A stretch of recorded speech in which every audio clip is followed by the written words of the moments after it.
The two young men had clearly never heard of 9/11, but maybe the elders at a local shul would have more to say.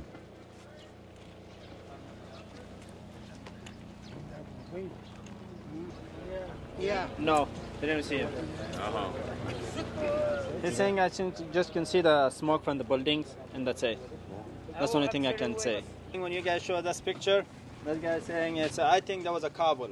If I had just gotten here, I would have been surprised, but having been here now for 6 months, I'm not. This is pretty much the Stone Age is where we are. And what did you think about their reactions? Oh, I thought it was fascinating. The guy who said it was Kabul was clearly never been to Kabul. It just shows you how isolated they are, even in their own country. Amazingly, in a country where for 10 years a war has been fought with 9/11 as its root cause and justification, it turns out not only were the villagers oblivious to 9/11, but so were the Afghan police, and even some of the translators working with the US military. But you don't know the history of this event? No, I have no idea about the story of this. Have you ever seen these pictures before? No, I didn't. In fact, after showing the images to dozens of Afghans, I only found one person who clearly recognized them and could connect them to the US's initial reason for coming to Afghanistan, and that was the police district chief in Marja. The BR Hates Fed Show. Welcome to the rice fields, motherfuckers. Hello lads and ladies, I am BR and I hate feds, and this is episode 2 of the BR Hates Fed Show, which sounds really redundant when I say it like that. But today, we're going to be talking to a good friend of mine in the community about joining the military and why it's not necessarily the path to happiness, or what you might think it is, and all the ads you see and all the propaganda we're laced with our entire childhoods. So, I'm going to go into why I'm invested quickly. Some people know, some people don't. I grew up in a military family. My dad did over 20 plus years, give it a rough time frame, in the military. And so I'm very familiar with its workings, how it treats its people. Basically, I've seen it the entirety of my life. And then I, of course, wanted to become an officer. I watched my dad as a enlisted man go through all of that. And I was like, oh, I can make a difference if I sign up to be an officer. And so I started down that path myself, and then bailed in the final stages of it. So I've seen a little bit of the military myself, and I think it's important that people hear from people who've lived it, rather than just recruiters, trying to sell you something and meet their numbers. So today, we're on a good friend of the community and very knowledgeable in the military and its inner workings, CBRN. So thanks for coming on, man. Oh, thanks for having me. So we're going to have all sorts of fun talking about life dealing with the behemoth of government as close as it gets. And I think a lot of people wonder how there can be so many passionately anti-military veterans. But I mean, when you see it up close, day in, day out, either as dependent or especially as someone enlisted, you see the machine for all it does, all its glory and wastage. And I mean, Christ, what are your favorite things about the military and how it operates? If the Army was a business, it would have gone under a long time ago. That's about as succinct as you can put it. So, just for our audience, for everyone who may not have heard of you, what's your experience in the Army? How long you been in? So just so everybody knows, I'm going to have a negative bias towards the military, but that's not because I was a shitbag that got in trouble or anything like that. Just to give you guys like a little point of reference. I've been in going on 8 years now, I think. I've been to 3 different duty stations. I was TDY at another one where I was a range NCOIC for cadet summer training with their new buddy team live fires that they're having the cadets do. I've been a UPL. I've been the CBRN NCO. I've been a UMO, unit movement officer. I've been Sharp, EO, squad leader. I've been deployed. I've been all over Europe too on training rotations with foreign militaries. So I'm not just some shitbag E2 that got mad because his drill sergeant smoked him when he was in basic training. I've been in for quite a bit. I'm sure there's people that have been longer than me that have more experience. I just want to set the tone so everybody knows about my bias and experience and when I'm talking about it. Yeah, and I think people need to realize it's not just like some kind of like, oh, you didn't do the military right, so you're bitter, which seems to be um the kind of veteran culture a lot of people have. Like, oh well, you just must have been bad at your job, or you just didn't go in for the right reasons, so that's why you're bitter. That's why I didn't treat you right, and that's kind of the bro vet take I hear a lot, but increasingly we've been seeing more and more people talk about what it really is, and kind of beneath all of the bright reasons that we give for freedom, fighting for freedom, and going in to serve your country, what it ends up really being about, especially in recent times. We see 25,000 troops stationed in DC. You have to wonder what the purpose of the military is. It's becoming more and more blatant just how it's kind of a pawn in the big stupid political game that we see in this country. And you have to ask if it's fighting for your freedoms, or if it's, I don't know, maybe something else. So a lot of guys who follow us, they really like the idea of signing up for the military. And I mean, I know I'm glad I didn't go in. Do you think you'd do it again, man? No, I wouldn't do it again if I knew everything that I knew now. The issue that I have answering is, like, if I could go back to when I was 17 when I initially enlisted, not knowing what I know now, would I do it again? And the answer is probably yes, because if it wasn't for me joining and seeing the machine for itself, I wouldn't have come to the conclusion that I have today. Yeah. But if I went back knowing everything that I did now, I'd take 17-year-old me and smack him upside the head and tell him, don't join. There's no point. There's no real benefit to it. You're just gonna end up hating it and suffering and just trying to get out. But there's some good things and good experiences that I've had. I'm not gonna lie and say that it's all bad. Yeah. Overall general idea of it, I inherently disagree with. But I'd be lying if I said I spent 7-8 years a part of an organization and didn't have like any positive experiences.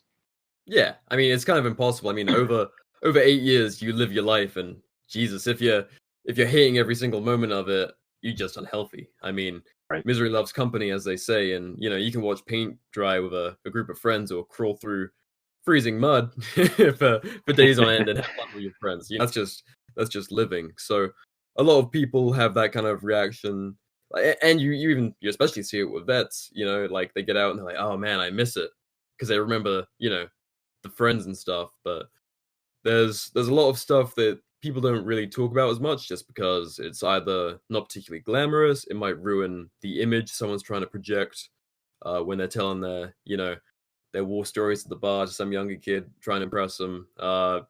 There's so much that we just don't hear about in our culture because it's not popular to hear, and it kind of destroys this golden boy image we have of the military. And as someone who grew up admiring what my dad did for a living, it wasn't easy to wake up to it and see that it was, in my opinion now, all for naught, and perhaps not necessarily creating the best world for the future. So it's not that we come to this ready to tear it apart, because it's fun or because it's edgy. It's more we care about our followers, and we see a lot of eager kids that want to make a difference, and they might misconstrue I don't know, I guess how we might portray militarism or the military and military tactics, and seem to think the military as an organization is a glamorous thing from what we put out. But just to clarify, this is going to be us breaking down what military life really is as much as we can from what we know, especially what CBRN has lived, and hopefully inform your decision about if you're going to go in or not a little bit better. It's your life, make your choice, but this is, a glimpse behind the curtain, and not the most glamorous one.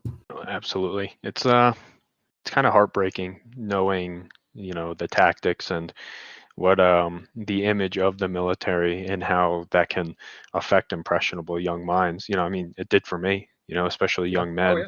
I think a lot of young men especially are eager for adventure. They're eager for war because everybody wants their own war story. And I think that's because a lot of people, like myself, I looked up to my grandfather who was in World War II fighting the Nazis and eventually became one of Patton's drivers, General Patton's drivers. So I was like, that's the coolest shit in the world. Yeah. I think,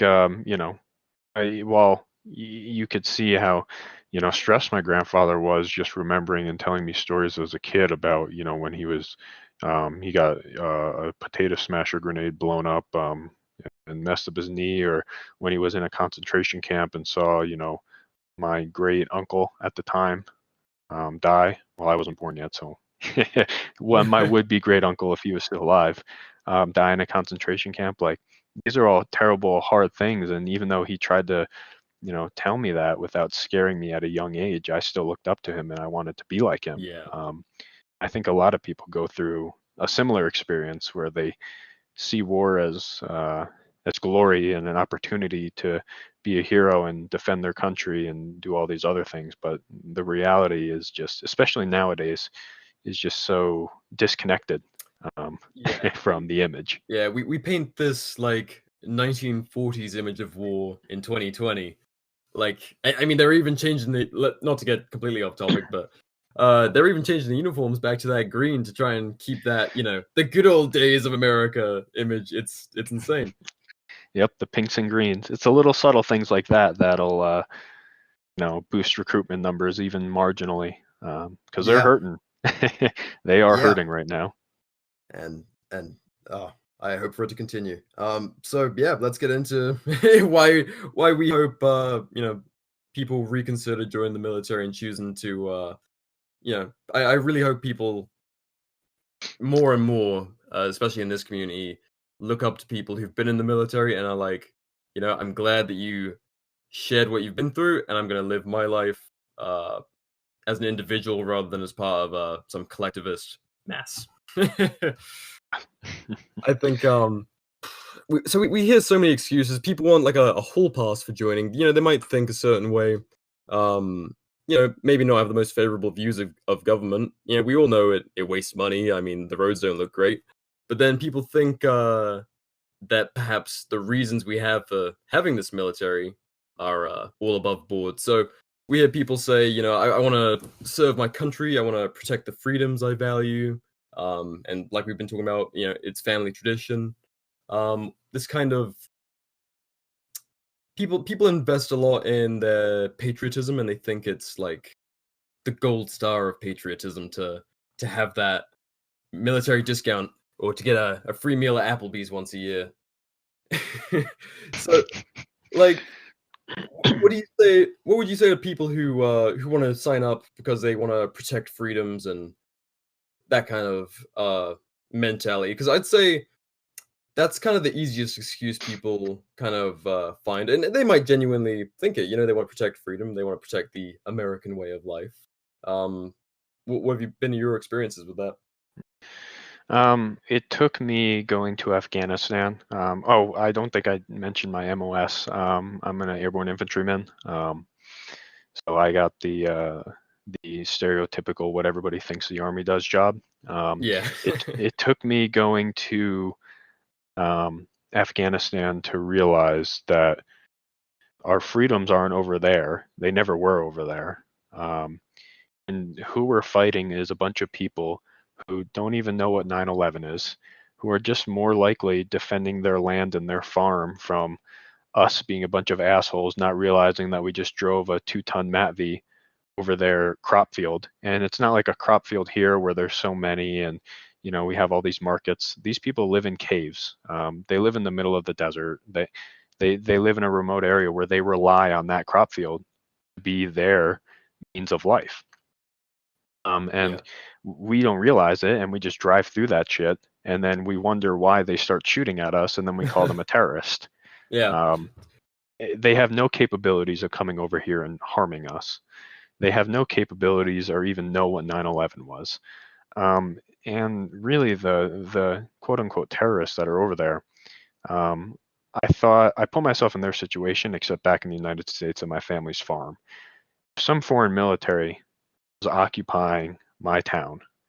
They were destroying our infrastructure. They were destroying our farm with the claims of, the greater good, fighting for their freedoms when they're literally an ocean away. Yeah. I think I'd be out there doing much worse shit than these people are doing to us. Because for the most part, these aren't hardened soldiers. These are just people that have an AK that are scared for them and their families' lives. Maybe they know, like, their uncle or the next village over got mowed down by a bunch of pissed off Marines that, a couple of the farmers took a few crack shots at their up armored vehicles that didn't even, make a dent. And then they just started mowing people down with 50s because, they shot at us. And in a way, us being over there is creating more resistance and creating these quote unquote terrorists that are just defending their land. And when you say defending our freedoms, I understand the sentiment. You think you're standing guard. You're defending America from potential invaders. Stopping another 9/11. Yeah. But these people aren't capable of that, and the people that are capable, they're not in Afghanistan. They never were. Maybe a couple of them went there in hiding, but for the most part, a lot of these people were funded from, Saudi Arabia. But we're all buddy with them because they have money. And it breaks my heart because another way to just, I learned this while I was in Afghanistan, to, if we really wanted to end the funding that these quote unquote terrorists have, there is a poppy field in Afghanistan that each year brings in $2.2 trillion in poppies, and what they use the poppies for, 2.2 trillion a year. And that's been alternating between ISIS-K, the Taliban, and Al-Qaeda. I think Al-Qaeda's kind of been died down and disbanded for the most part. But ISIS-K, when I was in Afghanistan, was a really big threat. Taliban, not so much, but they're starting to regroup and become the recognized government of the Afghanistan. So whoever controls that poppy field gets funding, and they get money, and they have a means. I'm not saying we should destroy that poppy field. I'm saying if they were, if we wanted to end the war and end the funding, and then the people that are actually capable of coming over here and doing something to us, that's what we would be focused on. We wouldn't be focused on a bunch of farmers with AKs defending their land. Yeah, and I mean the Afghanistan papers, we saw that we went in with no plan, and for almost 20 years now, has it been 20 years? Right around 20 years. Yeah, right around 20. Yeah.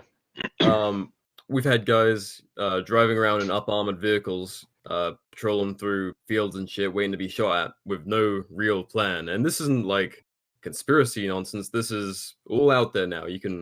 I highly advise, before you even think about talking to a recruiter, to peruse the Afghanistan papers. Even lazily, you'll see there's so much information in there about just zero plans to win the war on terror. It's essentially an occupation as long as funding is approved. And I mean, from there, you gotta think, am I fighting for freedom when I'm just being...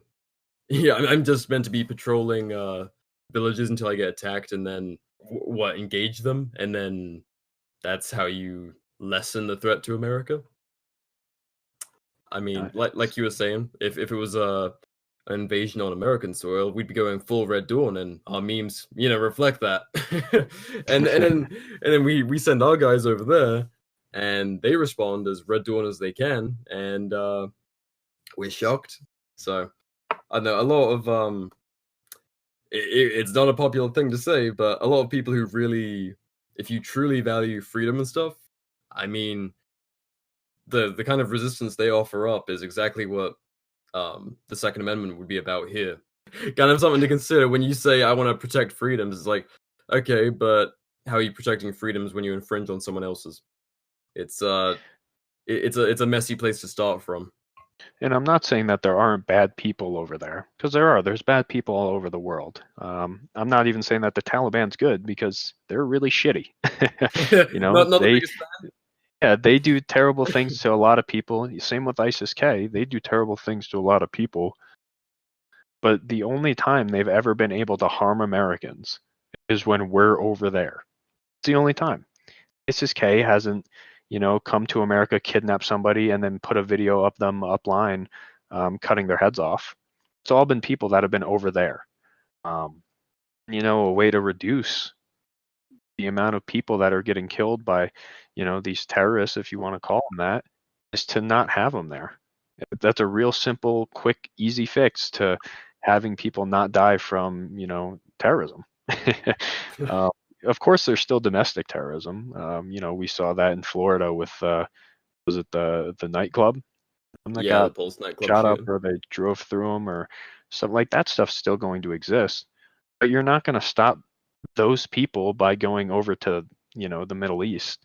They're just going to already be here, or they're going to get radicalized from over there, from people that aren't in Afghanistan, that are in, hiding in Pakistan, that are just everyday people who nobody knows that they have ties to this extremist idea of whatever they believe. Troops on the ground over there isn't going to solve any issues. It's not going to accomplish any more freedom here. And if anything, our freedoms are in America, and they're under attack, and they've been under attack for years. But for some reason, we don't acknowledge that stuff. We acknowledge these brown people in the Middle East defending their land as the threat. Yeah, I mean, this war on terror has probably taken more American freedoms than ISIS or Al Qaeda or anyone else could have ever hoped to take. We've got the Patriot Act under these people, which has been approved by Republican and Democrat presidents, so it's completely bipartisan. This is as American as apple pie now. Everyone loves it. So, since we've been trying to tackle terrorism, you've now lost the right to privacy in your own home on any of your devices. I mean, more and more people monitored every day, get added to watch lists. Veterans, oh, this is someone. If you sign up for the military, if you get deployed and you come back, maybe saw some stuff, guess what? You're on a watch list because you're dangerous now in the eyes of your own government. Forget what that's called. What was it? Operation Patriot Eagle or American Eagle? That I love the names for these things. They always sound so fun and like Team America-ish. Yeah. But yeah, I mean, your own government considers you a threat if you go overseas and come back. And if that doesn't tell you something, I don't know what this episode's going to do for you. Like, your own government doesn't trust you to go overseas and do the job that you're apparently such a hero for. That should be a massive red flag for you. But we've got like 80 more. So, I mean, so lots of people have different reasons. It's not always gung-ho Americana reasons for joining. Some people, they come from a poor family, or they want to get out of their small town, and those are the kind of reasons given. And admittedly, that's why my dad went in. But I mean, let's get into pay rates. Escaping poverty, is that what the military does? So before I start going into it, just so everybody is aware, what we get paid is not a secret. Google military 2020 or 2021 pay charts, and you'll see exactly how much you will make if you join the military. I grabbed one of my soldiers' LESs. I'm not going to disclose their name, but they're an E1 in the Army, so brand new private, just came in, don't even have PV2 rank. Just joining the military, let me break this down for you. An E1 makes $1,603 a month base pay. Now, what's not included in this base pay is all the deductions that you have to pay. A lot of people are like, oh, you get free college. Yeah, I mean, that's kind of true, but you also have to pay into your GI Bill $100 a month for a year. So take that $1,603 and minus $100. And then you also have your meal deductions. everybody's like, oh, and this is if you're a single soldier. If you're married, it's different. But if you're a single soldier, E1, like I was when I joined, I was 17, didn't have any rank, just came in as a E fuzzy, they call it. There's also your meal deductions that you pay. Everybody's like, oh, the military gives you free food. Well, yeah, I mean, the chow hall is technically free, but every month you pay, it's like $323. So subtract that 1603 minus, the 323 minus that 100 for a GI Bill. Oh, and on top of that, you're taxed on it. I don't know exactly how much it is because you pay state and federal tax, so it varies. Some states don't are like tax free for military. For your first year in the military, if you're an E1, you're bringing home, about 1,100 or less a month. Now you do get a place to stay. You get the barracks rooms. A lot of people have a lot to say. I lived in the barracks for my first couple of years. I was fortunate when I was stationed in Europe. We had brand new barracks that were kind of nice. They had their own little cooking station, and you share the barracks with a roommate. There's some barracks that are really, really old and really bad, so it's just a matter of the luck of the draw there. In the sense that you get out of poverty, I'm been in for a bit, and only now do I kind of feel like I've been getting paid like an adult. Yeah, after nearly 8 years, 7-8 years. You imagine working for a company for 8 years, and like it's like yeah, I've got like a wife and I want to start a family soon. Can you maybe bump me up a little bit? As long as I've been in, and half of this is because I'm married now. I think I bring home $4,900 a month. But keep in mind, a large portion of that, like $1,900 of that, is BAH, and $323 of that is my food allowance that I get to keep now that I'm married. So that's like $2,200 there. So, almost half of my pay is just because I'm married. If I wasn't married, I was a single soldier, I'd be making, probably like $2,500 a month. That's so that's something like if you're kind of paying attention to military culture and memes and stuff, you might see a lot of talk about, like jokes about getting married like all over the place. And I mean, it's because there's incentive, which is why you see so many fucking issues with young guys. Not, they want to have the nice nuclear family because a married soldier is a soldier with someone to, stay in for, someone to provide for. And so there's this big kind of artificial push to get married because there's literally a cash incentive. And in terms of housing, so you get to move out of the barracks if you're married, right? And what rank would you have to get to not live in there, to have like your own room? Typically it depends, depending on how much space there is in barracks. Some places it's when you're a sergeant you get your own room. Other places when you get your staff sergeant is when they start paying you single soldier rate BAH and they move you out of the barracks.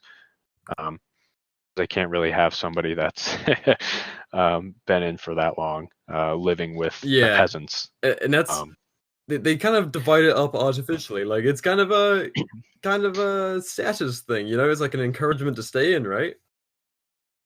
Like you get to see the next part definitely of military life. Get away from all the kids, finally be treated like an adult.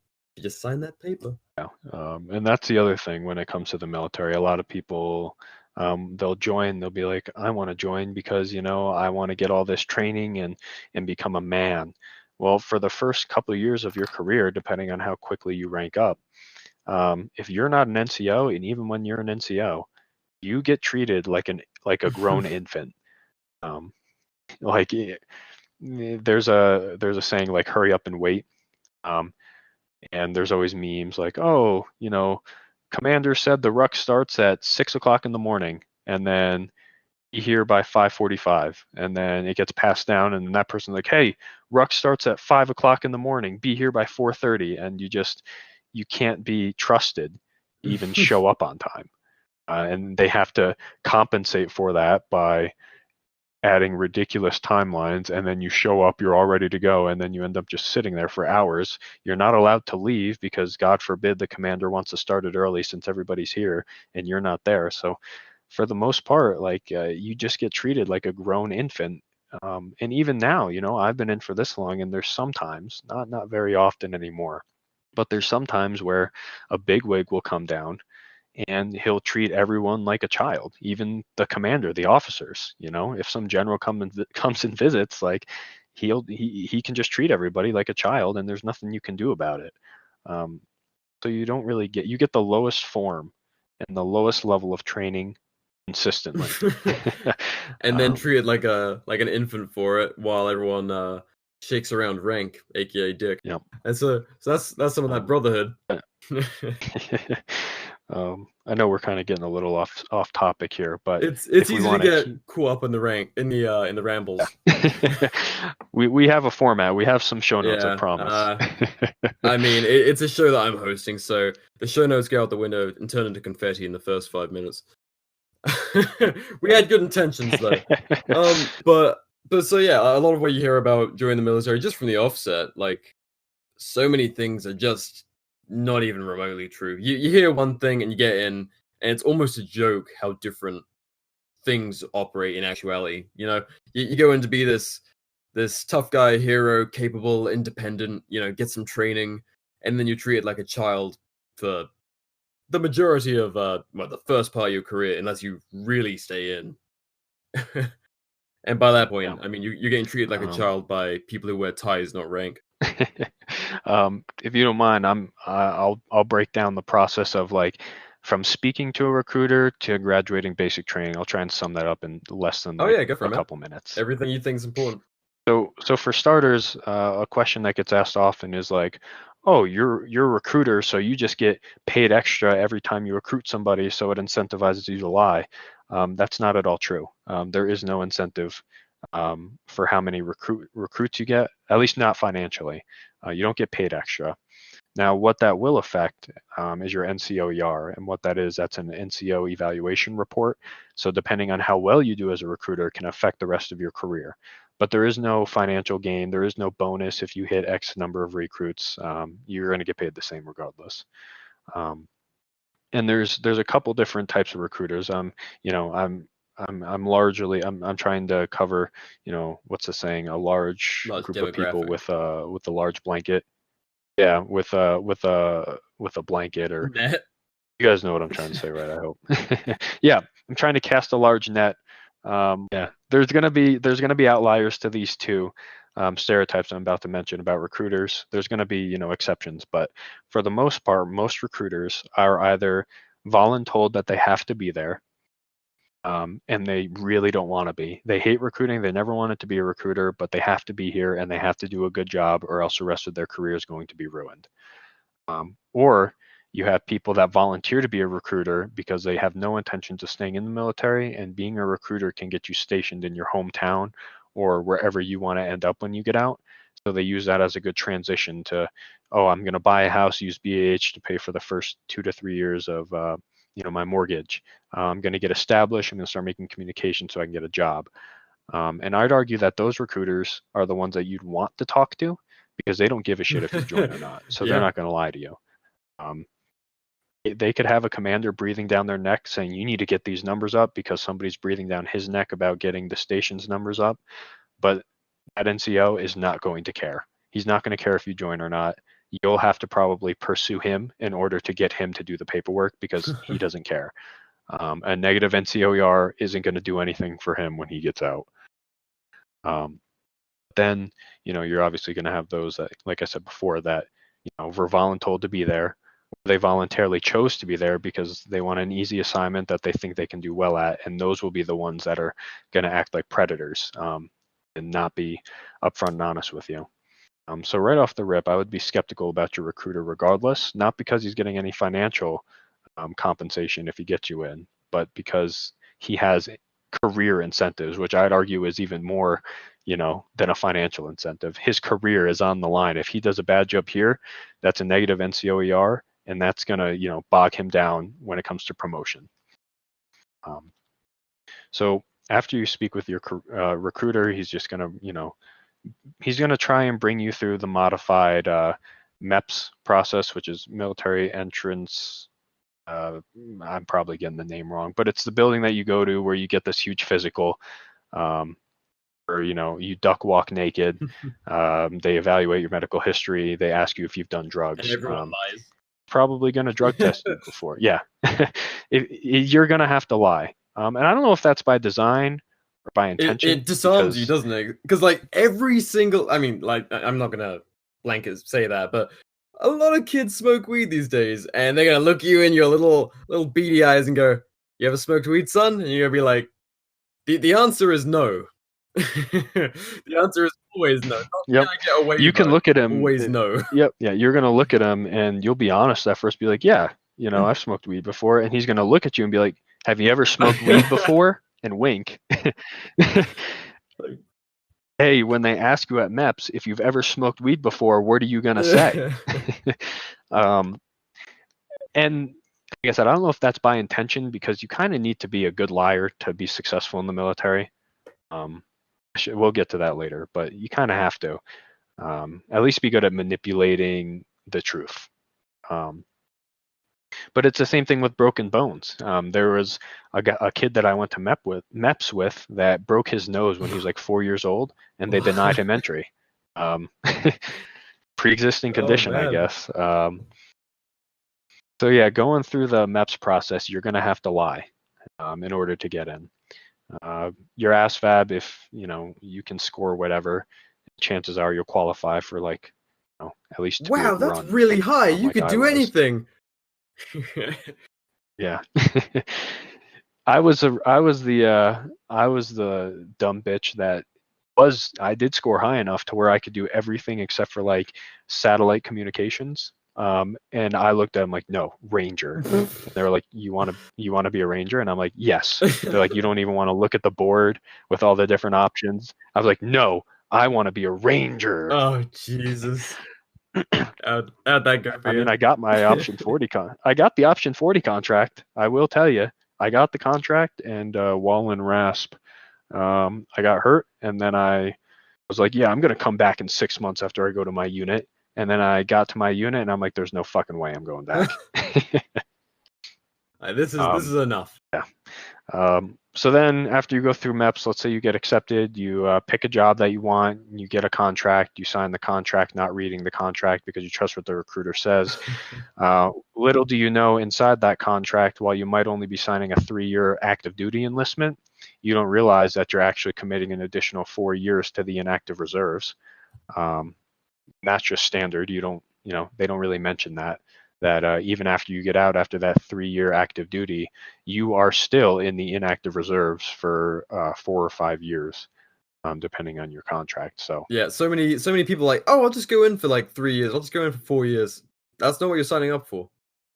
That's never what you're signing up for. And also, no, they're enlistment bonuses. Those are fun. Enlistment. They're getting bonuses. very desperate with those recently. Extremely desperate, to the point where I've re-enlisted. I've initially enlisted and then re-enlisted twice more after that, and I never got a bonus because they don't care about you once you're in. Yep. But to get you to come in, they will offer you good amounts of money. The last one that I saw was a 6-year contract for $80,000, and that's just a bonus. If you graduate basic training, here's $80,000, which is more than like 2 or 3 year salary for a brand new soldier. So you can see where that's appealing to a 17, 18-year-old kid. You're like, I'm rich. I want to ask you, I want to ask you this question: why aren't they offering that to the people that are already in? Because those people that are already in aren't dumb enough to take that.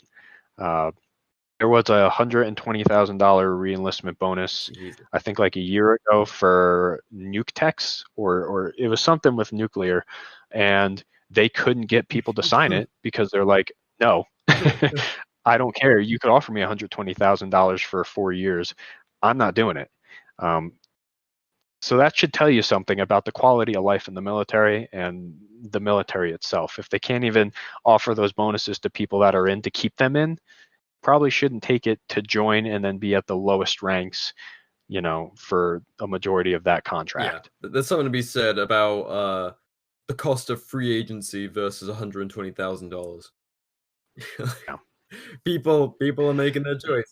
And so how exactly are enlistment bonuses paid out? Like, do you just, you get through basic and you have 80 grand sitting in your account? No, it's a pain in the ass. Surprise. Shocker.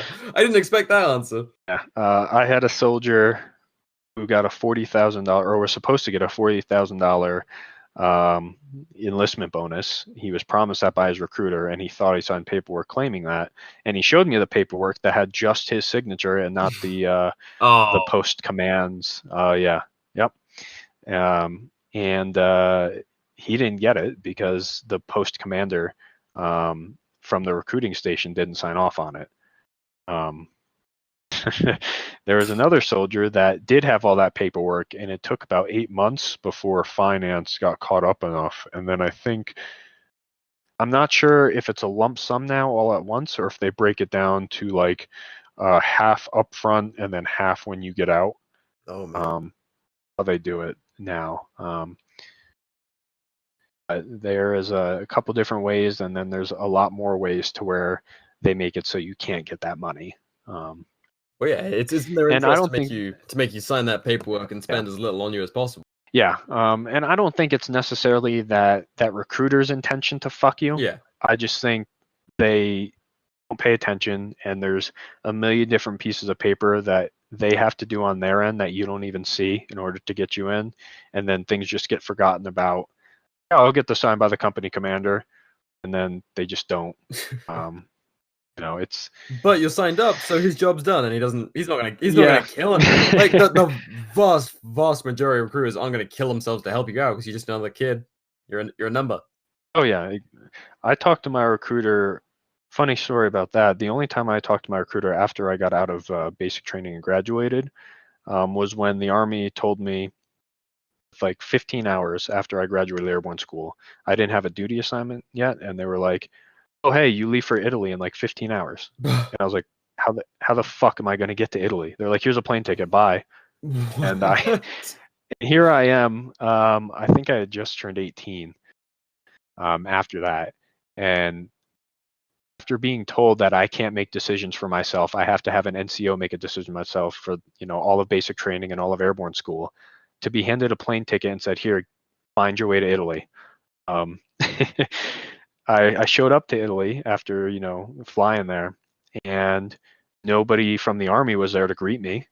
I'm just in a foreign country with my little boot bag and oh man, all my just all my gear and equipment, just standing in an Italian airport. And I go up to one of the Italian like people that work there, and I'm like, "Hey, I'm in the Army."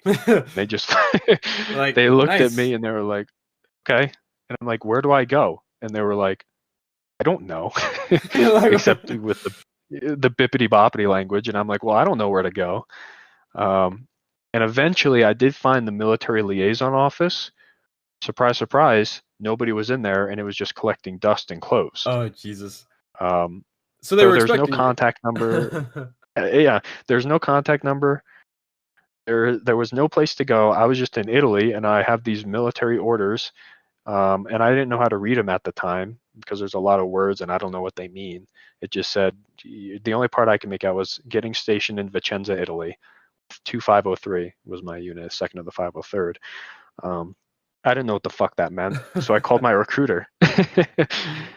He was like angry. I called him. He was like, "What do you want?" And I'm like, I'm in Italy right now. I don't know where to go. Oh my god. He's like, "What?" And and he called somebody because he happened to know somebody from that unit, and they came and got me. But if that just doesn't tell you how disorganized and the well-oiled machine that is the military.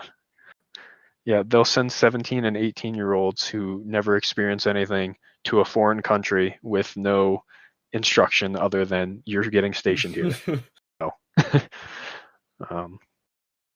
But anyways, we've been getting off topic. Basic training. It's important people know from the offset. it's not like, you know, it goes smoothly and then it gets a little bit messy. The whole thing is just like it's not a system from the beginning that that is like, I don't know. It's not a system. It's a bunch of people who are told to do things and they kind of get it done sometimes. Yeah, it's just a bunch of people floundering. I went to basic training in Sand Hill, Georgia. That's where the infantry goes. And just to sum up basic training, it was the most underwhelming experience that I've ever had. You go in expecting I'm going to do push-ups 24/7. I'm going to be running all the time. It's going to be great. I'm going to be in awesome shape. What they don't tell you about is they don't really feed you that well. You go to the chow hall, you get yelled at if you get certain things. Even healthy things, you know. I saw some of my drill sergeants like skull fucking people that wanted spinach and cottage cheese for like the protein and vitamins. They're like, "Oh, are you one of those fucking healthy fuckers?" And just started fucking them up. You're only allowed like 2 cups of water or Gatorade if you were like good.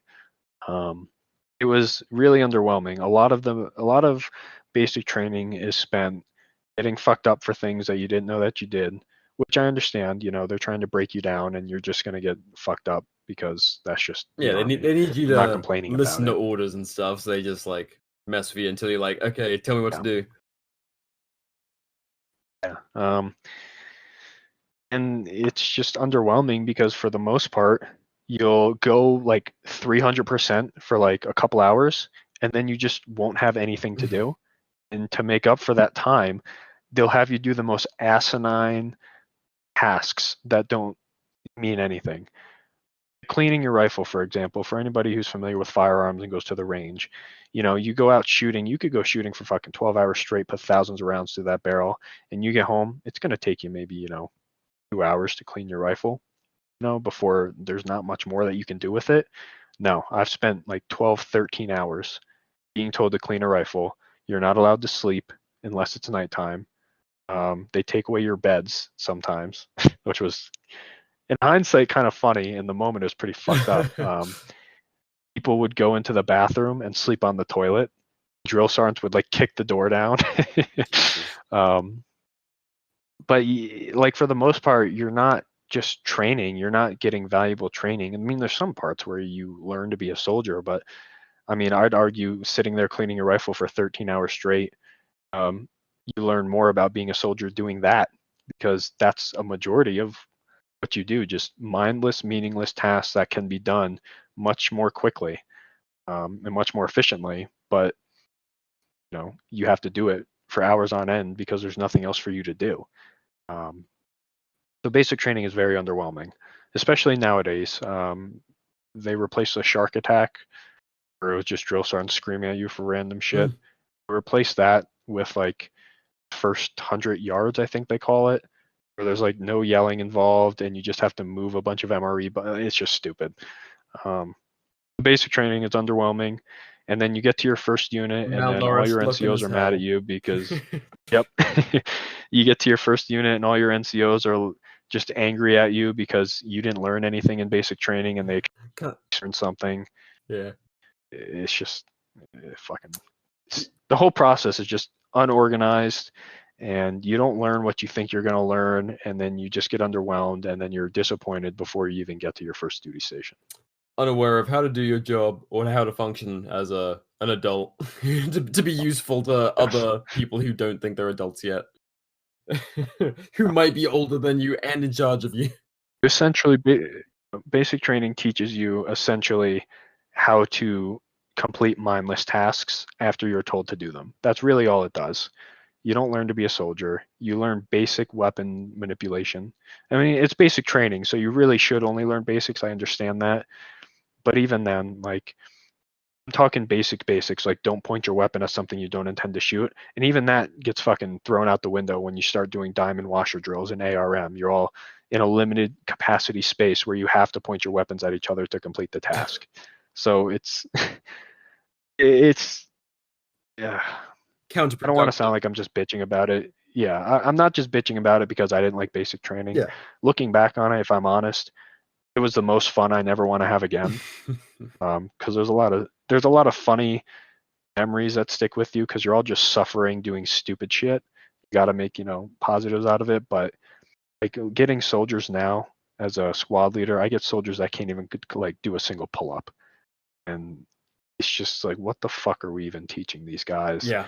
And it's just people it's going turning about, into a waste of time. Yeah, people going about free training and stuff, and like, oh, I'll get all of that knowledge at least, and it's like there's way more efficient ways to do this. I mean, all of this stuff is in manuals. It's not top secret knowledge. It's not like making Captain America or some shit. It's it's all out there. You can read it, and a lot of this stuff you can condense, take the actually useful parts, and if you really value the training, if that's your thing, militia kind of guys and stuff, you can practice this on your own time, way more efficiently, and without being tied to a government contract. So to call it free training is a bit disingenuous. As a lot, like what a lot of input we have from people talking about joining is. Just to interrupt. Yeah, it's free resources for sure. Like you have more resources without having to pay for it, and that's I guess one of the pros. But I like to bring up the point, whether you love the guy or hate the guy, Lucas Botkin, whatever your opinion is of the guy, I don't really fucking care. But the one thing you got to respect him for, I think, is he taught himself to shoot by watching YouTube and reading doctrine and then applying it. And I'd argue that he would outshoot 99% of the people in the military. I can't speak for his tactical knowledge because I don't fucking know him, but you can learn these things. There's no secret, like you were saying. All the FMs, all the training manuals and field manuals are literally online, downloadable with a PDF. Don't have to spend a cent. As a squad leader, as a squad leader in NCO, anytime I need to teach a class on something that I don't know about, I go online, I type in what is the field manual or training manual for, squad attack or breach and clear a mine and wire obstacle, and then it just comes right up. I download the PDF and I can teach based off of that. It's no secret. If you can just have some common sense and apply the knowledge, you can learn everything that you learn in the military and probably do it more efficiently. So yeah, that's pretty much the process of talking to a recruiter, going through. It's a really condensed process of going through MEPS, basic training, and then getting to your first unit. If you want, I can go into my first day at the unit. So my first day, where I actually got assigned to my company, because you go through in processing, which is just paperwork, and you're kind of just left alone because everybody else is in processing, so nobody fucks with you.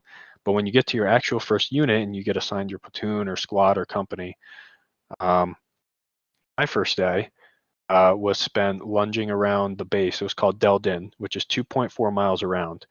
I had to lunge around it because my team leader at the time said he didn't like how my face looked mushed. So I spent the day lunging around Deldin, doing bullshit paperwork that I just had to redo after a couple days because that team leader got out of the military. And you don't do anything except just get fucked with and get told to read stuff that your NCOs don't even know the answer to, but they're making you know the answer to.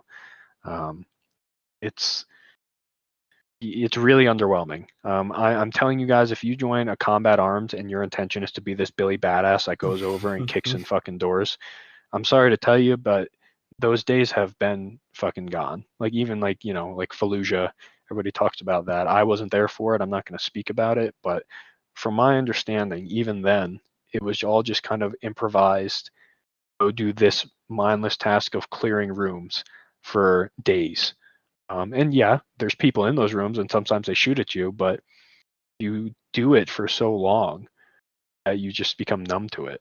And it's the same thing with anything in the military, except nowadays you don't get to go be that Billy badass that you think you're going to be, because for the most part, if you deploy in 2020 or 2021, you're going to be stuck on tower guard, not doing fuck all. Staring at desert. The only reason I got to have the experiences I wish I didn't have was because I was attached. I was a uplift for an ODA group. So anytime we actually left, there was an intent and a purpose behind it. But other than that, unless you're attached there or you're Rangers, you're not going to be doing shit. You're going to be sitting on tower guard, maybe doing QRF and then never getting called up to do it. It's just really an underwhelming experience if you join, especially now. Oh yeah, I mean the Call of Duty generation, they're really targeting hard, and oh Christ, you can see the intent they have with all this cybersecurity stuff. They want to they want kids and bodies, but they have nothing for them to do. So it's like, oh, cyber command, and God, there's so much nonsense now they're trying to recruit for. If you look at the ads, I'll have to post a link to it, but one of the most recent ones, you have like a cook, and I'm not sure if you've seen this one. They call him they give all these boring jobs different like action name kind of sounds. Like they call the cook the replenisher, and he like slashes this knife across the screen. And oh my Christ, it's like they're just doing anything they can now. They're like, yeah, the military is really boring, but we're gonna dress up how boring it is. There's no more like running towards the sounds of chaos. It's, yeah, you'll cook for the other kids, and you'll sit in front of a computer all day, and then like a digital effect. It's insane how much they have to dress it up. And even like if you're not like if you're going into like a combat MOS, like infantry, our job has become more paperwork, and that's one of the more frustrating things for the people that have been in for a while. People that have been in longer than me, they changed it so when you become an NCO, instead of like going to like a field problem, there's no land nav anymore. There's no field problem. It's you learn how to counsel soldiers on paper and create paper trails and do paperwork the Army way. You're not, your job isn't to shoot, move, and communicate anymore as much as we like to think it is. It's how can we do paper and make sure that our soldiers don't go out and get married to a stripper and do drugs. It's not. And then, every once in a while you'll go do some basic flat range where you're not allowed to move because rangeisms. Like even the ranges that you do, they're so micromanaged that it doesn't allow the opportunity to train. And that's why one of the things that I fell in love with once I hit the rank that I did, I was able to control some of these ranges. So I was actually able to implement good, valuable training where, hey, you're going to learn to shoot while you're running. No, you're going to learn to shoot, move, and communicate like you actually would, as opposed to in the middle of a desert that's flat, open. There's a target that's standing in the open that's not moving. And you're, I was able to implement good, valuable training that I learned from foreign militaries and from foreign training exercises and civilian contractors. The best training I ever got was from civilian contractors. from people outside of the system and the bureaucracy. And it's just, I have my list of, dumb things I've done in the military and cool things that I've done in the military. I'll read off some of the cool things just so you guys know that I'm not being super biased. Some of the coolest things I've done was Estonia cold weather survival training in the middle of winter. It was miserable, but I learned a lot about surviving in the cold. Drinking, we'll get into this one. When I was in Ukraine, we met some Russian soldiers at a bar. Little green men? Yeah, and we got to interact with some Russians that we were being told that we were actively keeping out of Ukraine and the United States. Those guys are actually pretty cool. Russians are actually they're pretty cool guys. They know that there's propaganda on their side, and it kind of put into light how much propaganda there was on our side. And they're like, we don't want to fight you. We just here to drink. And we're like, yeah, same. Let's see. Learning some. I can't. What did they call it while we were in Europe? Because in Europe you can't just travel around with weapons, and you don't have such big training areas like you do in the United States. So oftentimes we'd have to learn to conceal. our M4s, our 240s, and break them down and to put them in a bag that doesn't look like a military bag and move through Europe. So that was some cool training I got to learn. I can't remember what they had some high class name for it when really it was just like gray man training. That was some cool training that I got, learning to move through Europe while carrying like 240s. Yeah. Easier said than And then done. probably the best training that I got was while we were in Ukraine. We got to do simulation training up against the Ukrainian army in old abandoned like Soviet buildings and Soviet military bases. And it was cool training because we weren't running it. We were just participating. Yeah. Ukrainians were running it. And they took away our leaders and they sent them to do their own fucking training. And it was just a bunch of I was a EFC at the time. It was just a bunch of like specialists and below that were told, hey, hold down this building. We're going to send like our trained military in to see if they can take it from you with sims. We had sim grenades, we had sim smokes. Like, it was some of the best training I've ever gotten, and it wasn't conducted by us. So those were some cool things. I guess being paid through COVID-19 was pretty cool. Oh yeah, you're the extended welfare program. Yeah, the extended welfare program of not having to work because base got shut down and still getting paid was pretty. That's a good pro, I guess. Kills me. Yeah, I pretty much just listed all the pros and cool things that got to do. But as we were talking about training, all the good training came from foreign militaries that were running it or civilian contractors. The training that we got was, for the most part, just basic level things that anybody with any type of shooting experience in civilian world could do more efficiently. Because it was just working with various or implementing various different like skill sets, right? Like your CBRN stuff, and like perhaps using various types of equipment or doing various kinds of operations and such. In certain environments, like your cold weather stuff. It's all stuff we all have the ability to pursue that kind of knowledge and to practice it. Yeah. I mean, I guess being voluntold to do things, kind of motivates you. Like being the CBRN NCOIC, I didn't want to do that. I was voluntold that I had to. I went to the course and I found some value in it. So there is value in some of the training. But surprise, surprise, my CBRN training was taught by a civilian contractor. So as I say, like, there are options. Pat Watson from Uncensored Tactical went into why he thinks it's dumb and why I think it's dumb that civilians that have this training exclusively only train the military and police. I think there are starting, especially nowadays, to be more marketed towards civilians, because a lot of civilians want to get prepared, as they should. Yeah. And a lot of contractors are seeing money that they can make, not just from government contracts, but civilians paying them to learn these skills. So the resources are available, and they're becoming more and more available. Yep. It's like, as more and more people like, oh yeah, you wanna actually prepare for real world stuff, like your CBRN knowledge. I mean, everyone was like, a year ago, maybe a little over a year ago now, everyone's like, why would you ever need that?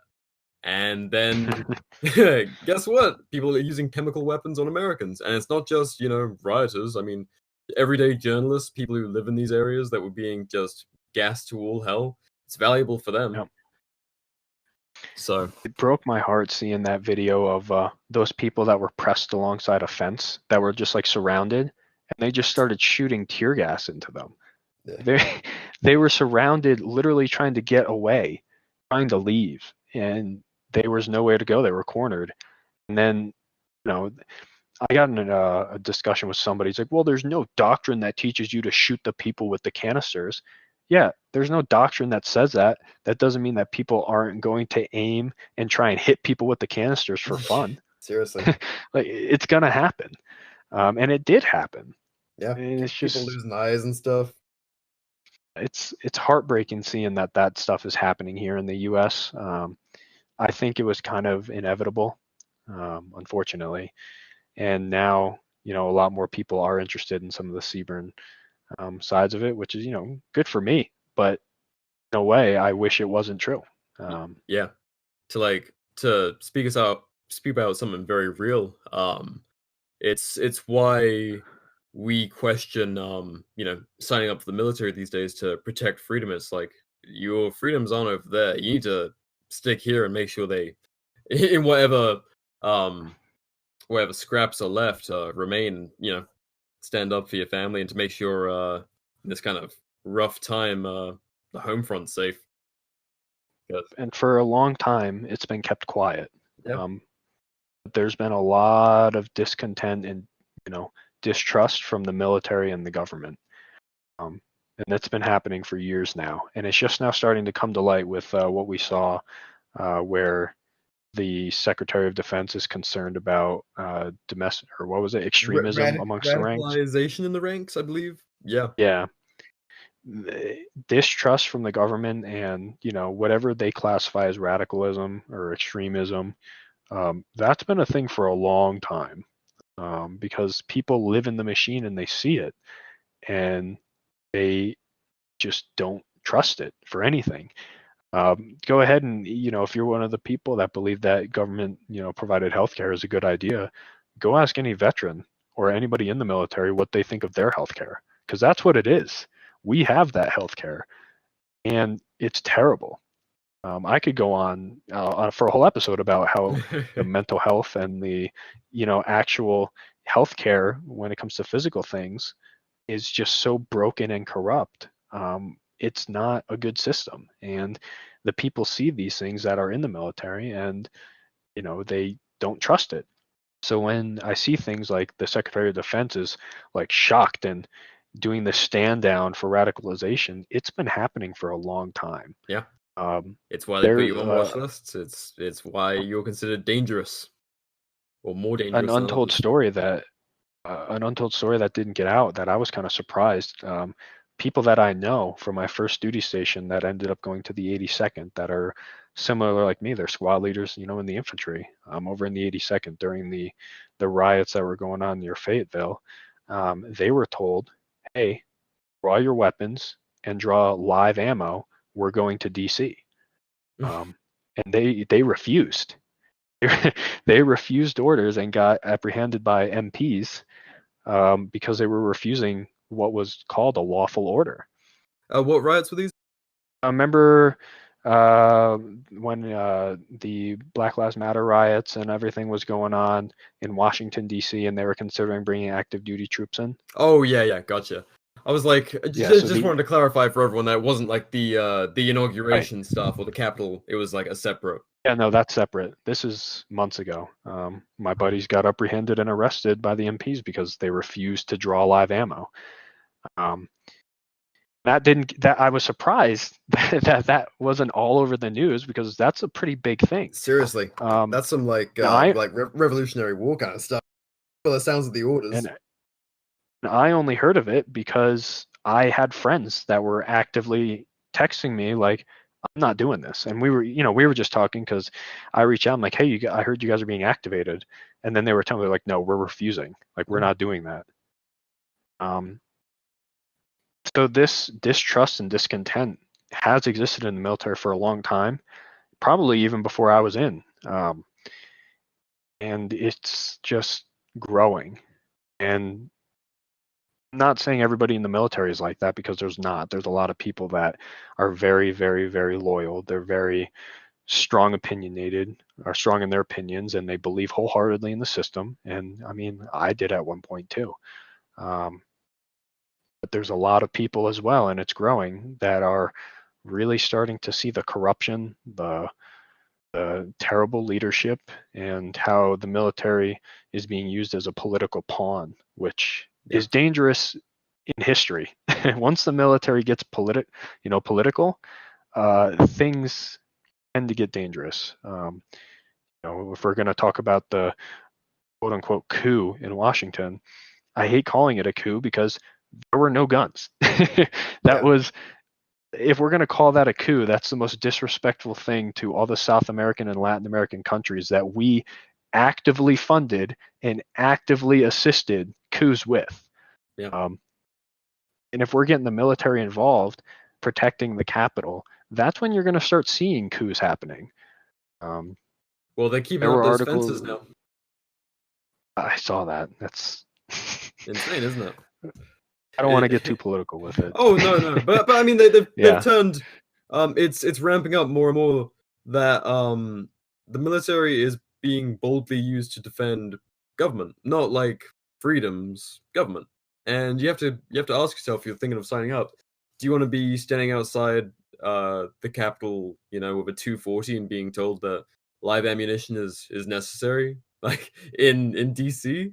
Does that seem like you're defending freedom? And more they're kind of they're normalizing that use of the military, because this is insane. This is like not unprecedented in our time, especially to use the military like this at home, and it's being normalized. And so you have to think, if you're thinking of signing up and spending 4 years active in the very near future, what could your role end up being? And don't forget, if you're one of the people that believes in the oaths that you take, you swear by and for the people and the Constitution, not the government. People. Specifically says the people and the Constitution, and the Constitution was made to limit the government. You're swearing by that, but actively doing something else. Now, I'm not going to get too political with that. I don't think, the Constitution means a fuck. But if you're one of those people that do believe in it, I mean, no harm, no foul to you, I guess. You're swearing to defend that and the people, not the government. And when the government starts getting involved in using you as a military pawn and a political pawn, I mean, we saw it. The FBI was doing background checks on the people that were there to defend the Capitol. Yeah. Your personal beliefs actually matter to how you do your job now, which is a scary way of things evolving. It's really concerning. And everybody's like, look, they don't even trust these people to give them ammunition. Seriously. I want to kind of dispel that little rumor a bit, because, well, I'm sure there is some truth to that. They wouldn't give National Guard live ammunition or something like that anyway. They're just being completely honest, they probably didn't have the ammo ready to fund that many people, and they're like, well, we can't give some people live ammo. I think that Capitol thing was more of a show of force that's going to be used to be radicalized to actually give them live ammo in the future. Yeah, set a precedent. Right now, I mean, yeah, they didn't want another, what was that, Kent State? Yep. The National Guard shot people. They didn't want another one of that. They weren't going to give those guys live ammo. I never expected them to have live ammo. Anything after now, I would expect it. I wouldn't be surprised if it happened, but for that, it was more of a show of force, and we see that very often. It's kind of like a deceiving tactic. You put an empty magazine in your rifle, and it looks like you're carrying, and that kind of deters people. It was just it's an interesting thing what the military is being used for, and it scares the shit out of me, because that's when you'll actually start having real coups happen. Yeah. Name a coup. I might be just uneducated, but I can't think of a coup that's happened in recent times, like in South America or Latin America, that didn't involve the military. Yeah, it's just a matter of whose side they're on, and it's a divided old place at the minute. Yeah, and just keep in mind, like I said, if you do believe in the oath that you took and the Constitution that you swore by, it's by the people, for the people. That includes all people, not just the people you disagree with. Because even the people that you disagree with, they have as much as a right to talk about their distaste and distrust and their problems with the government as you do. And if you swear that oath and you believe in that oath, it's not just the people that you support. It's not just the people you like. It's everyone. It's the American people. That's who you swore to, defend and to uphold the Constitution, even those that you don't like. So if that's kind of your reasons for joining, I just kind of want you to consider that, because the government's going to make you do things against people potentially in the future, the very near future, that you might agree with or inherently disagree with. But at the end of the day, it's wrong and goes against the oath that you the took, fundamentals and the oath that you took. Yeah, and it's telling that a government that makes you swear an oath and then not follow it is not someone that you should be throwing your lot in with. You know, it's not particularly an organization that if we didn't call it the government, if we called it anything else, people wouldn't recommend you sign up for that. Say you're doing one thing and then do a completely different job. I think it's going to become more and more that it's just a mass of bodies to enact political things, as we've started to see. I think unfortunately you're right. I just really hope that you're wrong. Yeah. But I mean, 25,000 warm bodies and very large bodies, I might add, in DC. You know, that's not a small statement. And if this administration and future administrations have the precedent that you can just chuck, you know, tens of thousands of bodies at a problem to show force, regardless of if it's, you know, armed force or not, it's still like using them just as a symbol. And if you're looking at signing up now, and even so, our followers are from a pretty wide pool, from people who just want to be preppers, you know, their politics aren't particularly anti-government, and then my lot who are more questioning of the government, shall we say. And if you have any kind of doubt in the morality of what the government does, I don't see how anything could trump that and allow you to walk up to a recruiter and sign your life away to become potentially a pawn in the current climate. But I agree. That's a dark old rabbit hole that we just went down. But I think it was important to cover because things are changing. Yes, they are. Well, I feel like we got off topic again. It's just a rabbit hole podcast. So we'd kind of got into the more day-to-day of an enlistment and you know, being a soldier. So I guess deployments are important to talk about, but is there anything else in general enlistment life you'd like to talk about? I'm sure there's going to be some other stuff that I think of afterwards, but I think we covered a lot of the topics. Yeah. Some longer rants, you know, poverty, seeing the world, which I did get to do. I mean, that is one of the benefits, I guess. I did get to see a lot of the world and a lot of places I wish I never saw. Yeah. But you know, it was all an experience. That's something actually to consider is travel restrictions, because while you do get to travel, there's some places that you're just not allowed to go to, and that's not just foreign travel, even domestic, as we recently discussed. You mind going into that a little bit? So for example, I'm stationed out in Colorado now, and marijuana is legal here. Federally, it's not. There was a soldier that went into a dispensary with his wife, didn't buy anything himself, didn't use drugs, passed the drug test, was fine. He got kicked out of the army just for being inside of a dispensary. Defending that freedom. And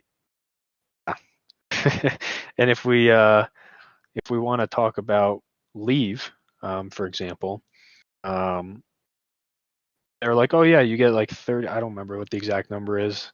It's something like 30 or like 32 days of paid vacation you get a year. Yeah, you do, but you don't get to pick when you use it. There's sectioned off times where you get to take leave. I have between like 70 and like 80 leave days saved up right now. But even though I have that time saved up to where I can go on vacation, I can't just put in a leave form and say, hey, I'm leaving for 2 months. I'm going here. These are my leave days. I have them. I'm going to use them. That's not how that works. You mean you're not in charge? You're not in charge of your schedule? After 8 years on the that job? shit will get denied. Oh man. You have to do it during scheduled leave time. And typically that's like no more than 2 to 3 weeks. The longest block leave that you get is going to be about 3 weeks to a month, and that's during Christmas. But even then, most that I've ever gotten to where I could take at a time, I'm not counting post-deployment leave, which is mandatory. But most time that I was allotted, not counting post-deployment leave, was like 20 days, and that was for Christmas, and we weren't allowed to leave until Christmas Eve. So traveling, and that was when I was in Italy. So traveling from Europe back to the United States on Christmas Eve. Maybe you get there early Christmas morning, and now it's an inconvenience because your family has to come pick you up from the airport Christmas morning. So, and the other thing about it is you don't really get a huge heads up when leave is going to be. So it's not like you'll know in 6 months, hey, I'm going to get leave at this time. I can start scheduling some things to do with my family. I can buy a plane ticket. No, no, no, no, no. They'll say, hey, we might get summer block leave. We don't know the dates yet. And then a month or two before, they'll be like, oh, we have summer block leave. Buy your tickets. And you think, oh, a month and a half, 2 months, that's enough time. Then maybe the leave dates change because there's training now that you have to do, and they couldn't schedule it at any other time except for the first half of block leave. So now that first half of block leave and that plane ticket that you bought just got pushed to the right, or your leave just got cut in half.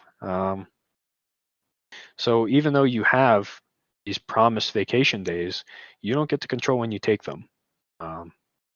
So that's just another thing to consider when it comes to traveling.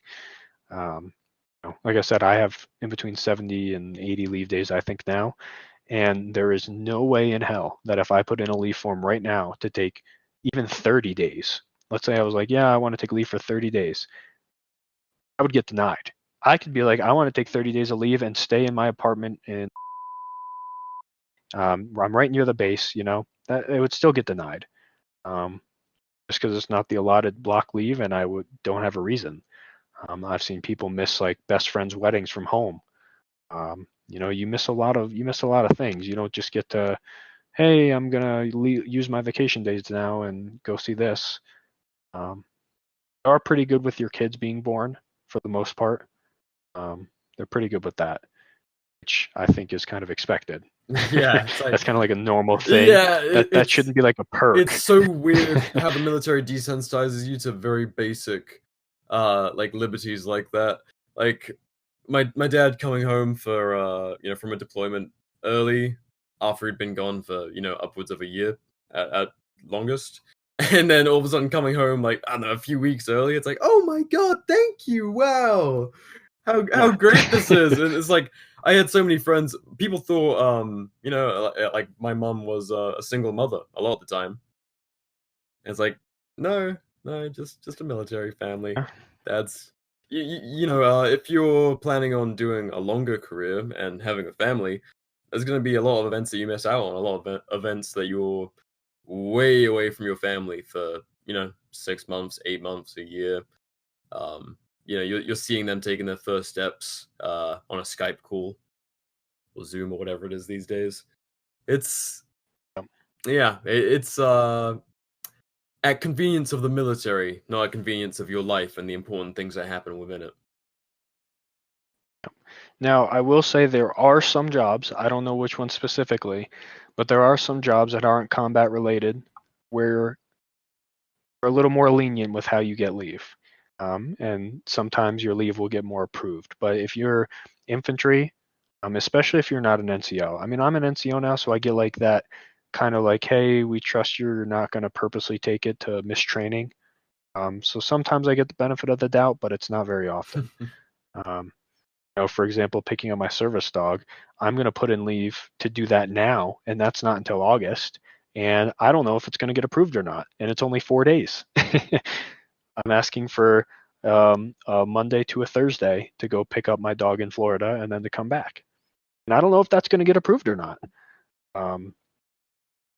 So, planning things months out sometimes doesn't even work. And I mean, we might not even be doing training. It comes down to the person, my commander, being like, yeah, I'll approve that or not. Luckily, I'm, me and my commander are on good terms, kinda. I signed a deck statement and the whole army isn't really happy with me signing that. But, maybe I'll get to do it. And that just goes back to the thing. I'm going to get out of the army having leave days that I never had the opportunity to use. And what they do in that case, so let's say you PCS or ETS when you ETS with excessive leave that you weren't able to use, you get to sell it back to the government. Oh, but you don't get that time that you would have gotten at full pay.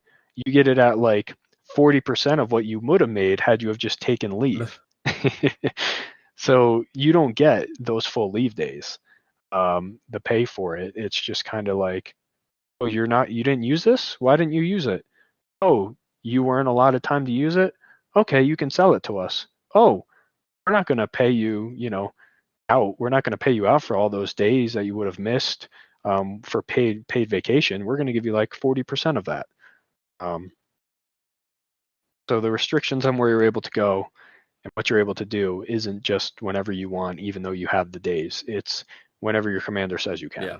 And I mean, something I think before we get into anything else, I'd like to quickly touch on is how people can pull rank and how, there's a lot of talk about superiors and how they treat their people. Because you can have a very nice setup and have like really good people that look after those under them, and you can have guys that just don't give a fuck. That people are just equipment. So have you had a mix of those kind of experiences? Yeah. I'd say I've learned more about how to be a leader from my shitty leadership than I did from any good leaders that I had. Because I learned what not to do and how not to be. And I'm not saying I'm the epitome of or the shining example of what a leader in the military should be, because I'm sure the military would disagree with me just being like, oh, hey, we have nothing to do today, go home. I'm sure they wouldn't approve of that. But I think I feel like I'm bragging about myself, but I think like the fact that I've been able I'd take to exhaust samples for you, man. Happily. I feel that the fact that a lot of my soldiers that get out still reach out to me and ask me for advice says that I did a good job. That tells me, at least, and I'm super grateful for that. I remember when I first became an NCO a couple of years ago, I thought, I'm going to change the Army for the better because I still wholeheartedly believed in the system. Hey, I'm a leader now. I can change things. I can make this better. And for the people that, are in and have those intentions, I don't want to be the one that says you can't do it, because I'm sure there's a way that you can, but you can't change the Army. You can change some of the soldiers beneath you. You can, guide them in the right direction, but you're not going to change the way that the Army operates. Even as like a command sergeant major, you'd be surprised at the things that they can't do, that you think they can. There's a lot of things that get pushed down to them from the Pentagon that, it's just people separated from reality that say, oh, hey, do this. And then the command sergeant major gets it and is like, who's separated from our reality of what we have on the line and says, hey, do this. It's unlikely that you're going to be able to change the Army, but you'll be able to influence the people under you. And those were my intentions when I initially became an NCO and became a leader. I wanted to change the Army, and that's evolved to I don't give a fuck about the Army anymore. I give a fuck about the people below me, and I work for them.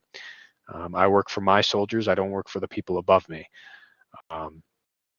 And my goal is to educate and help prepare my soldiers as much as they can to transition out of the military after their first contract, like I wish that I had done, as opposed to staying in for as long as I have and being miserable. So that's my goal as a leader, and I think that should hopefully, become a more popular ideology, because the unfortunate reality is that you aren't going to change the Army. As much as you think that you can or will, you're going to have to become like a general. And even then, there's a lot of hoops and shit that you have to jump through in order to make influential change. And by then, you're so disconnected from what's actually happening that you don't know what's good and what's bad. You just think what you're doing might be good. Yeah.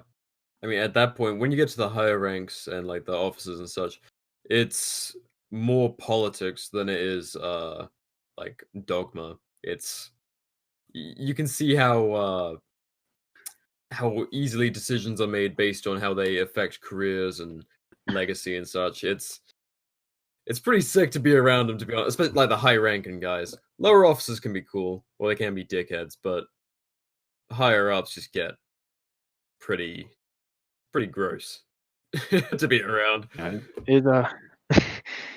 I don't even know if it's a fault. I mean, some of it is obviously their fault, but for the most part, I think it's just being disconnected from what's actually happening for so long. And the only way you progress up to a certain point, and I mean, I even did it. I'm ashamed to admit it because I didn't understand how that was affecting the people below me. But once you hit your sergeant, your first, or even a corporal or a specialist, the only way to really progress is to kiss ass and suck dick. Yep.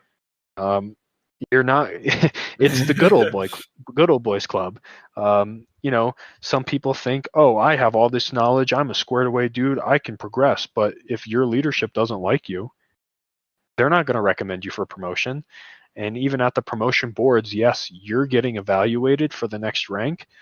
But unless your sponsor that goes in there, which is now me, I'm mostly my soldier sponsors whenever we go into boards.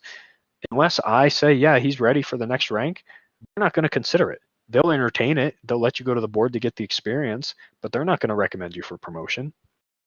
So it turns into like I said, now that I'm here, and I'm ashamed of how I've gotten here, but I've focused on working for the people below me as opposed to the people above me. Because quite frankly, I don't give a fuck about the people above me anymore. There's some good people. There's some bad ones. I could care less. I'm not here to work for them. I care about my soldiers and my people. And I think that's how it should be, but that's not how you progress in the military. Yeah. They start to shut you out almost, is kind of the pervading culture, right?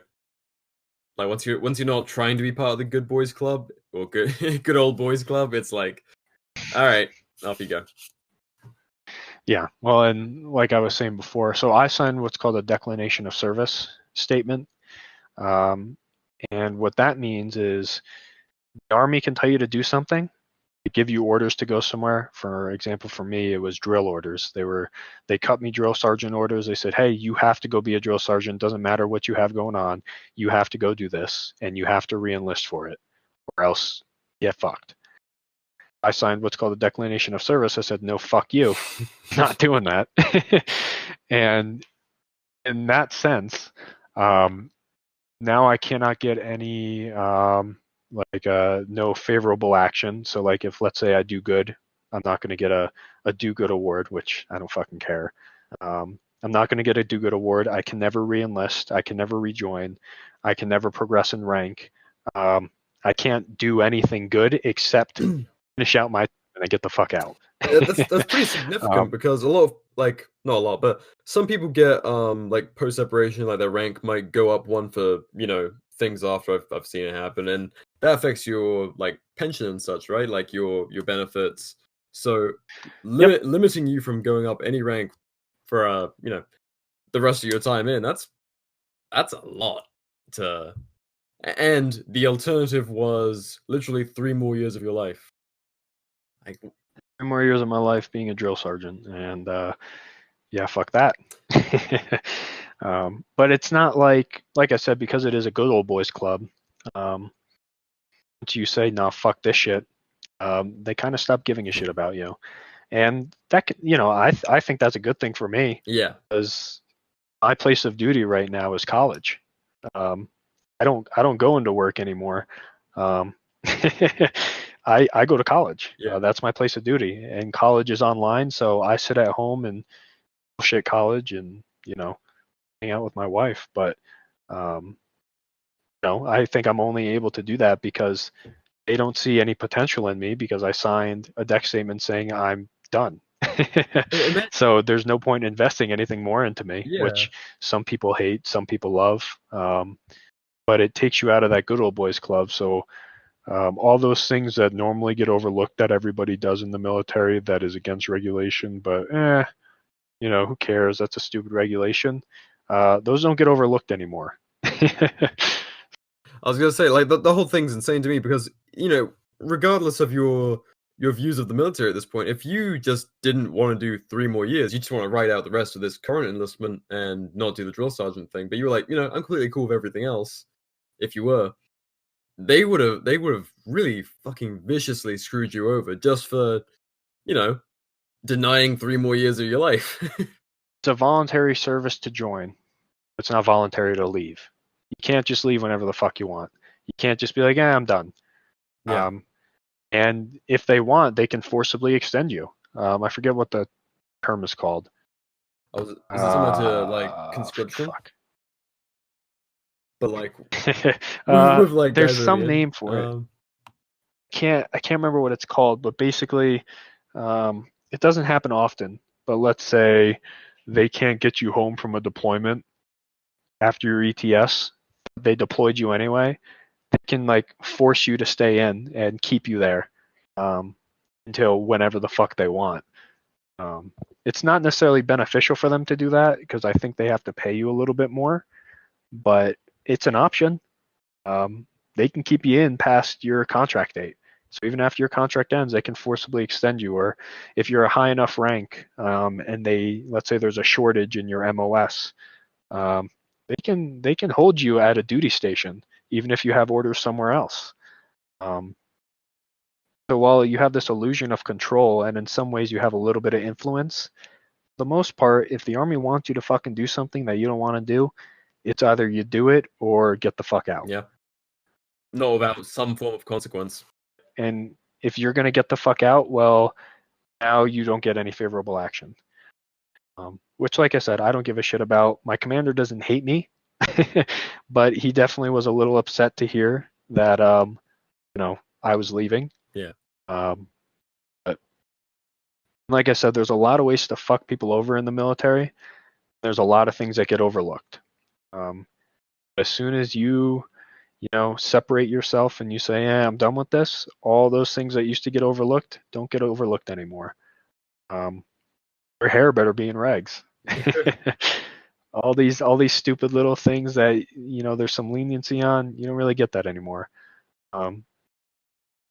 Especially if you're lower enlisted. I kind of get away with a little bit more because of my rank and position and of my experience and longevity that I've had and the things that I've done. I kind of get a little bit more leniency and trust.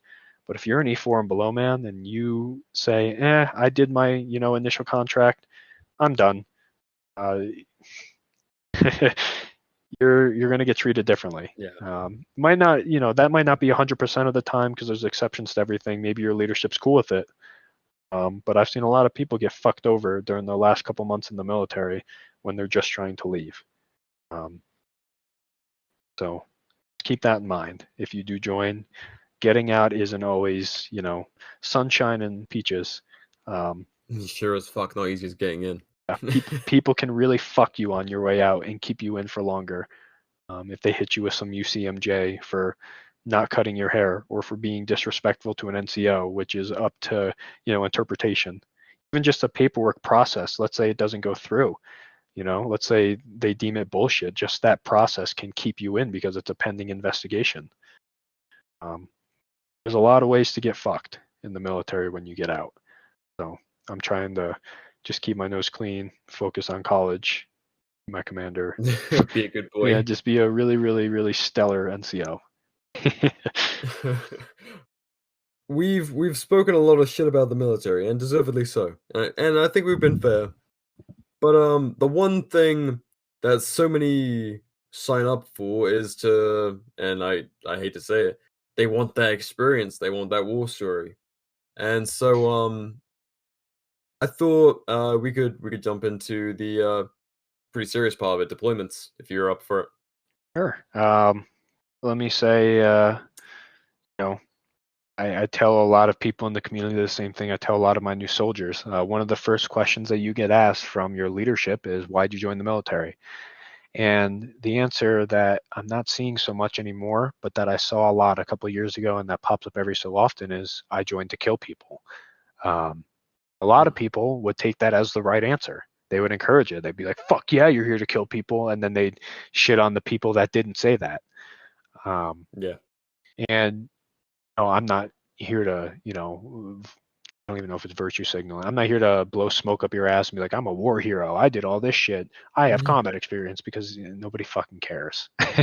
If I'm being honest, like, it's valued way too high for things that shouldn't be valued that high. But war is the coolest thing in the world until you're there.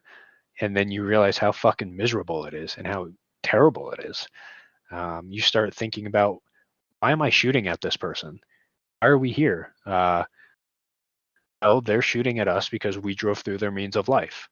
Well, they're shooting at us because we negligently drop grenades down a hole where we thought people were hiding, when really that's just where they store food in the mountains, because it's cold down in there and the desert can make food spoil. There's not this like Billy Badass music playing in the background, like some hardcore fucking rock, while you and your boys fuck around on a Humvee with a 50 cal just mowing down fucking ISIS and terrorists. It's not the reality. And a lot of people, There's some real bad dudes over there, man. people crave it. People crave this adrenaline rush, which, some veterans might say that they miss it.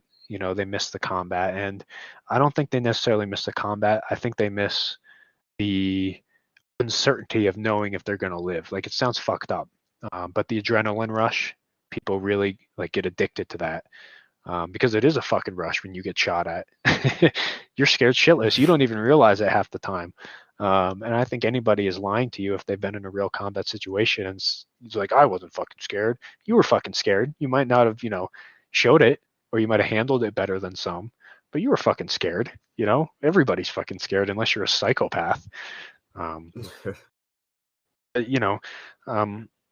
only, one of the worst stories I'll tell, just because there's a message behind it. One of my good friends, I'm not going to say his name just in case in the off event he listens. One of my good friends who I talked to, I was his squad leader while we were deployed, and he ran out with no weapon. We were pinned down in the school. It was fucking terrifying. And there was a MATV with a 240 mounted in the back. He ran with no weapon under fire, got on MATV, got on the 240, and pretty close fucking range, fucked up a lot of people. And he was fine while doing it. And then immediately afterwards, I go over to him and he's just fucking shaking, and he went into shock. And he got discharged with 100% benefits because he got, fucking PTSD, but 100% benefits isn't fixing his problems. He would get in trouble.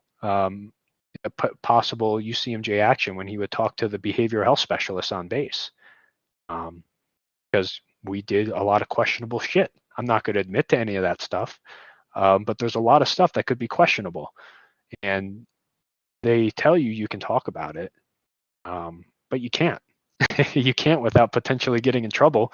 And I had to tell him, I'm like, hey, look, I'm not telling you not to talk to people, but go to a off-post therapist, like I started to do, because I didn't trust the fuckers that were on base, because they have connections to your commander. They're people in the military that know your commander, and if your commander calls, I've seen it before, where I sent a soldier to behavioral health.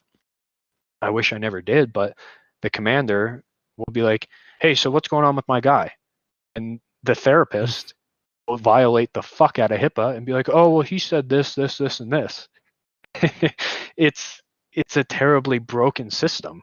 So yeah, he got 100% benefits, but at what cost?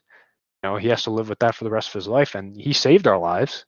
Sure, you could argue he did the right thing, but why were we there to begin with? We were told, to give some backstory, we were told, hey, don't cross this river. And we were fucking dickheads. We're like, no, we're going to cross this fucking river. Like, for what reason? I don't fucking know. I wasn't in charge of that mission. So there's a lot of questionable things, and the cost is just not worth it. Everybody, and there's also this trend in the military too, where people fake their hearing tests to get hearing aids. I don't know why, but it's the same thing with like PTSD. People are like, yeah, I want PTSD. Yeah, I want hearing aids. Just to have that war story. Yeah, and it's fucking terrible.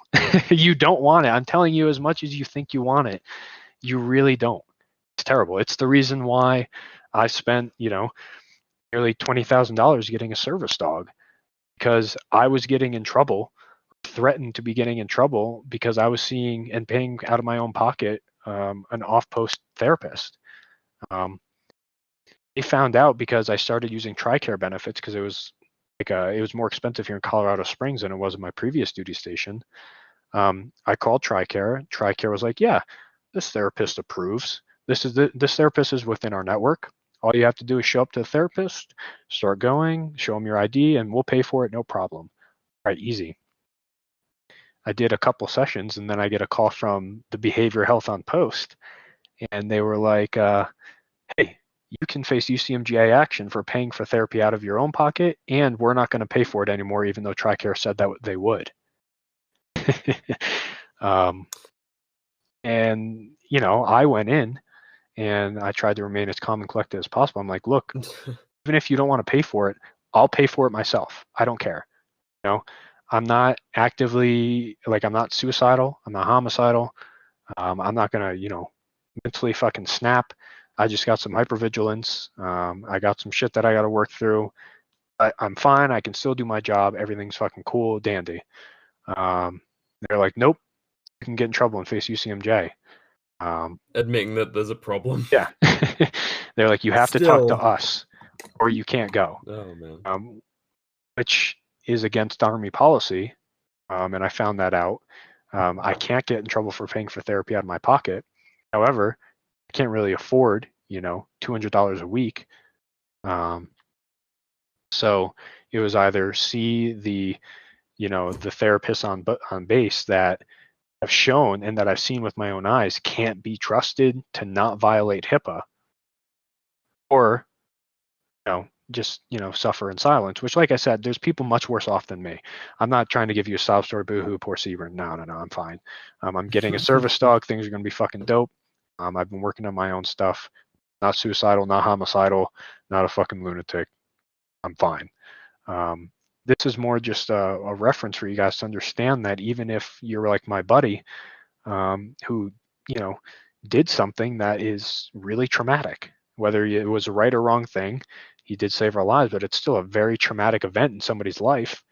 And then resources you're told are there to talk about and to work these things out there, and then you get fucked by using those resources, and then they just try and pay you money like that's going to mitigate and fix the issue.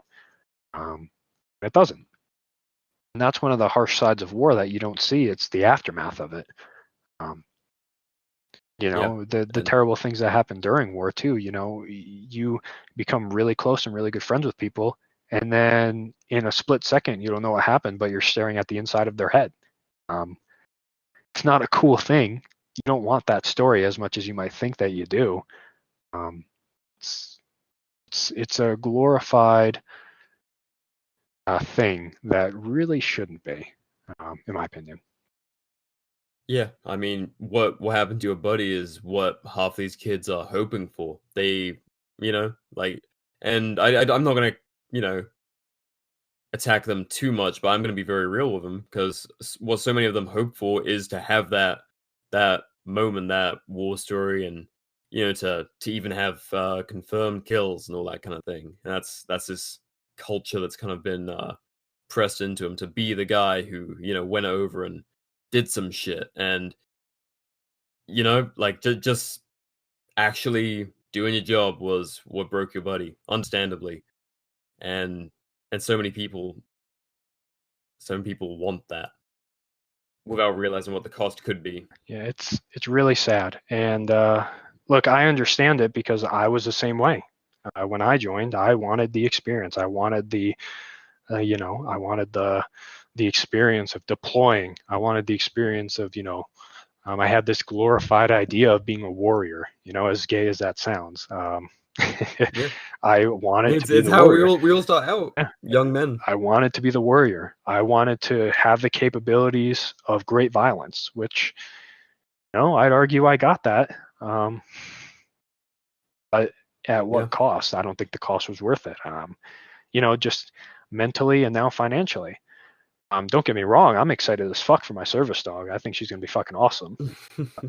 But, you know, if I could have went my entire life having never paid $20,000 for a fucking dog, I think I could have. I think I'd be okay with that too.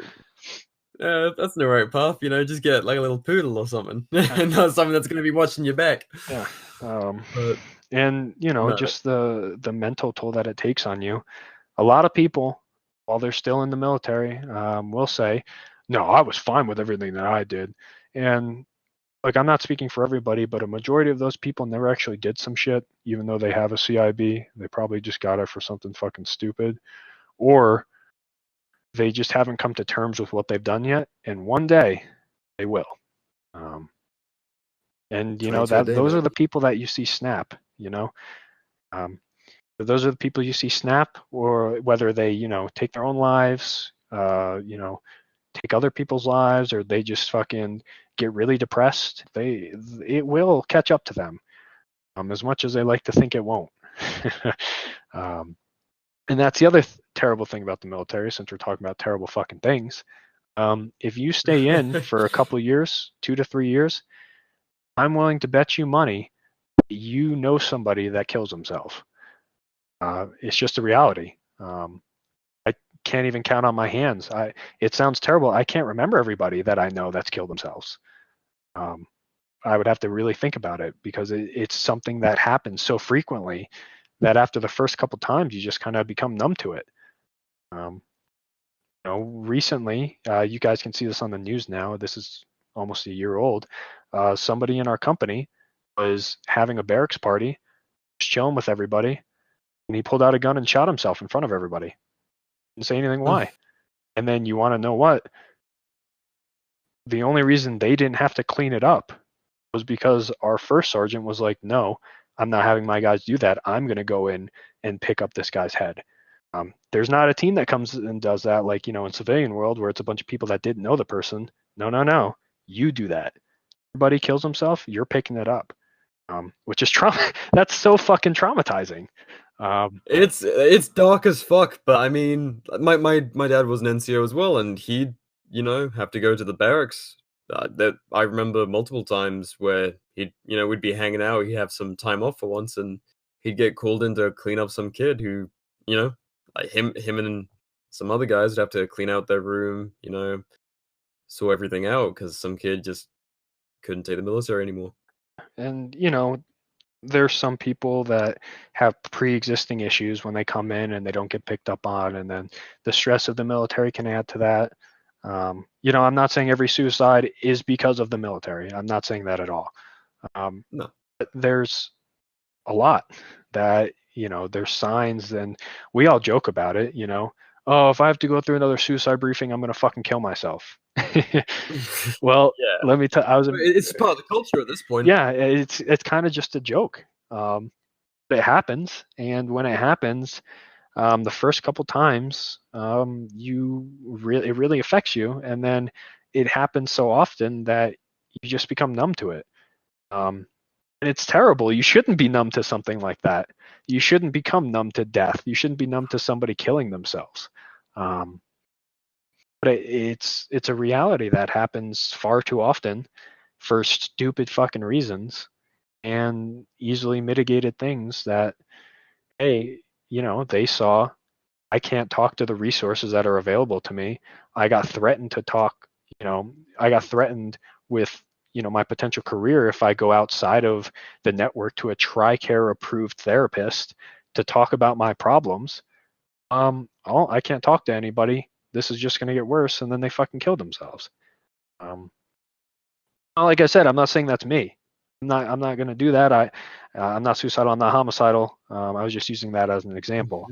But it's really fucking sad, and it happens so often. And when you get numb to it is when you really start to be like, this is really fucked up.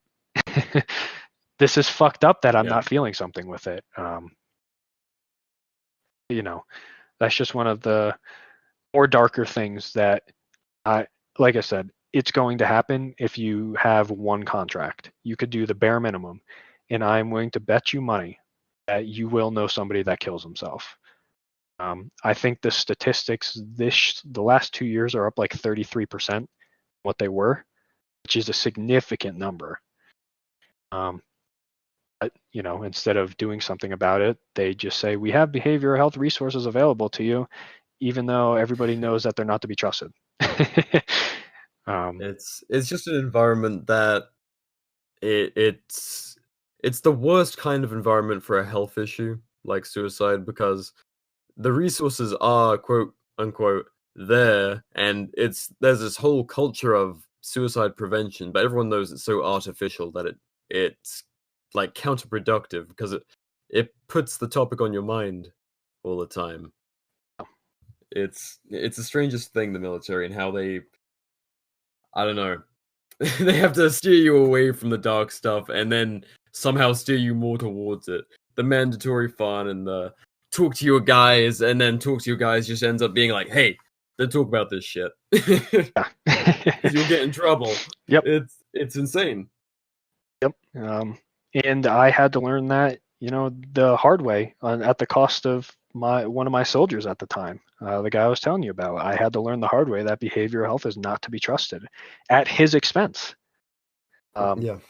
And once you learn those things, you're like, okay, well, another great resource just for anybody that is having any issues is Military One Source. They are truly anonymous. They will ask you for your name and stuff, but they are not connected to your chain of command. So Military One Source is a good option, but it's not therapy. It's like phone counseling where you can kind of just vent. And, the chaplain as well. They don't tell people unless your chaplain's a dickhead.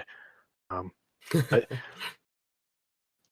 military behavioral health. Some people have great experiences with it, but more often than not, I just hear terrible things. So my personal experience, don't fucking talk to them. If you care about your career, don't fucking talk to behavioral health. Talk to somebody else. I would because you can't get in trouble for paying for therapy out of your pocket, regardless of what they tell you, and they will tell you that. They've told me that. It just breaks my heart because I'm an NCO and I can see through their bullshit and I can look up the regs because I know what to look up. But if some E2 that just got back from Afghanistan that had to murk a family that was defending their farm, but he had to do it to save his life, wants to go talk about it, he's going to be put at risk for his job if he says that he's struggling. And they say that that's not true, but it is. And then he'll be like, well, I'm just going to go seek, private counseling from a civilian. And then those fuck asses at behavioral health will be like, you can't do that. You'll get in trouble. He's not going to know what the fuck to do, and he's just going to not get help. It's such a fucked system. And that's just the mental side of things. The physical side is just as bad in different ways. It's a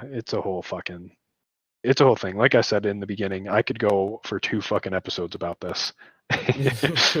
I mean, we can definitely revisit all that healthcare stuff. And like I said in the beginning, my opinion is going to be biased because of my negative experiences. The military isn't all bad. The overall arcing experience, however, is underwhelming, not the best for you mentally, and also not the best for you physically. If you need to ask somebody, and you're not really doing what you sign up for. Yeah, exactly. Well, that's the underwhelming part. If you need to ask somebody whether you should join or not, you probably shouldn't join.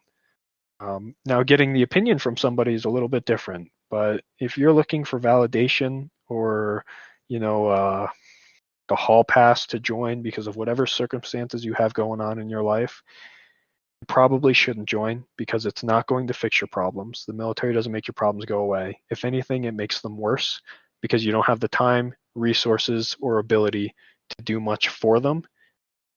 Other than now you kind of have some people that may or may not care enough to try and help you. It's very hit or miss. I don't want to end on a super depressing note. Well, I mean, you wanna talk about the future, man? Or we can talk about the future, or we can talk about alternatives to signing up. Yeah, we can do either or. It's up to you. It's your show.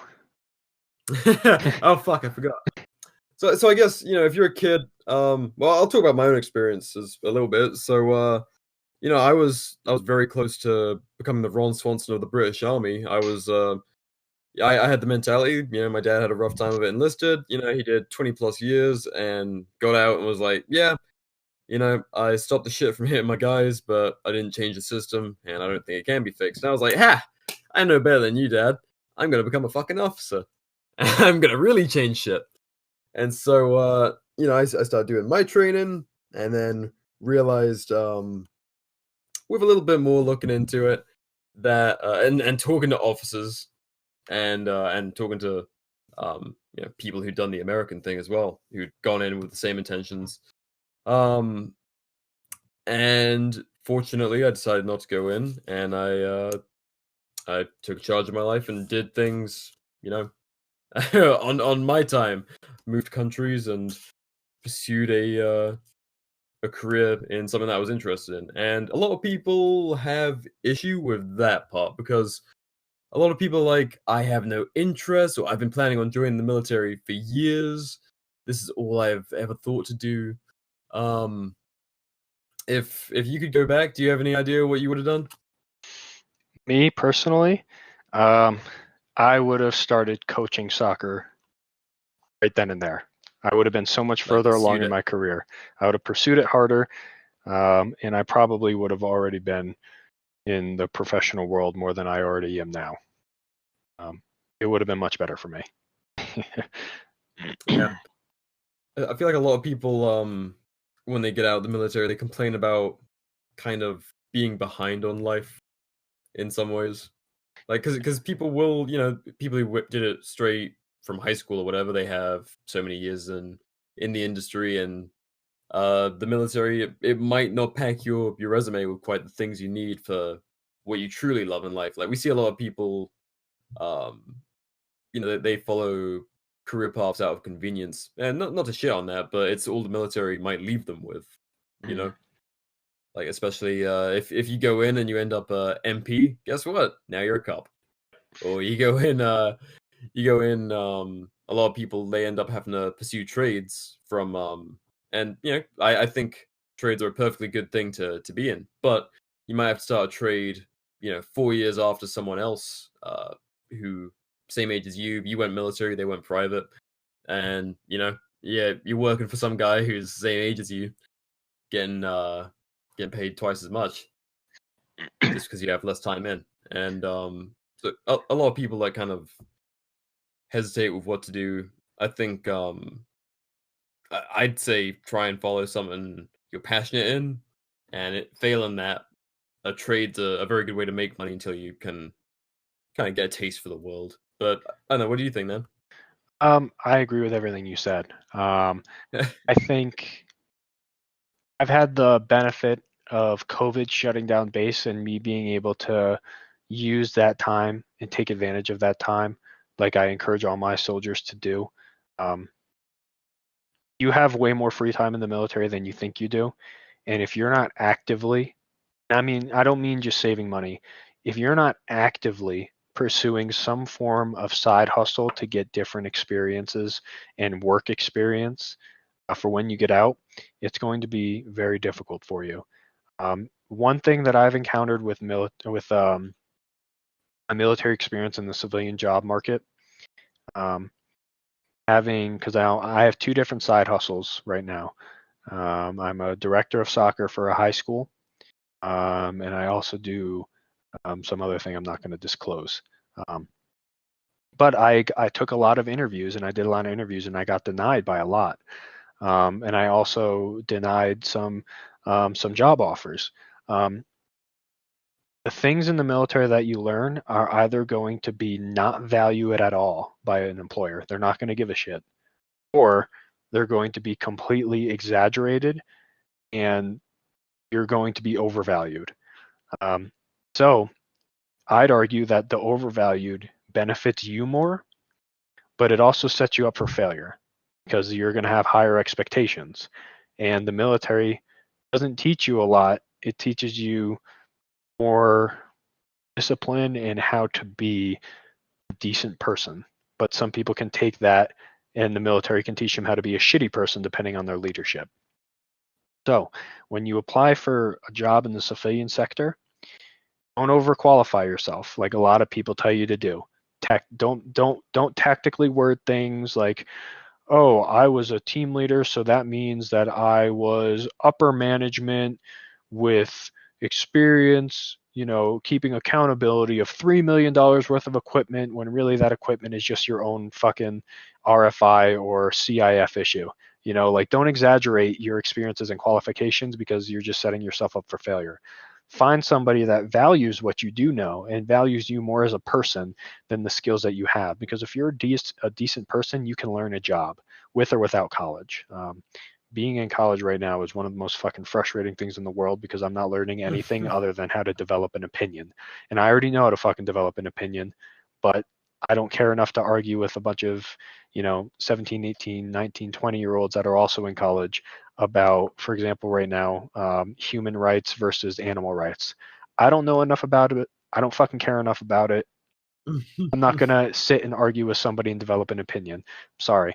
But if you're a good person that's interested in what you want to do, unless you're going to be like a fucking doctor or like study law or do some sort of science, you can learn any job that's out there. My mom's a probation officer back in New York. She was telling me if I just got a stupid 2-year degree in nothing, just general studies, that I could become a probation officer. It's just, I wouldn't want to be. But you can learn, and there's a lot of different job paths and opportunities out there. You just have to know how to market yourself without overqualifying yourself.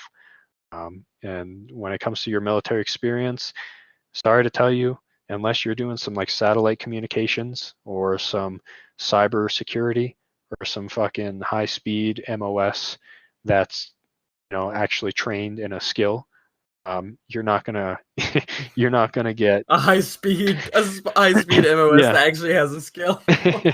Like if you're combat Fuck. MOS like me, I have leadership experience and I can jump out of planes and I'm really good with guns.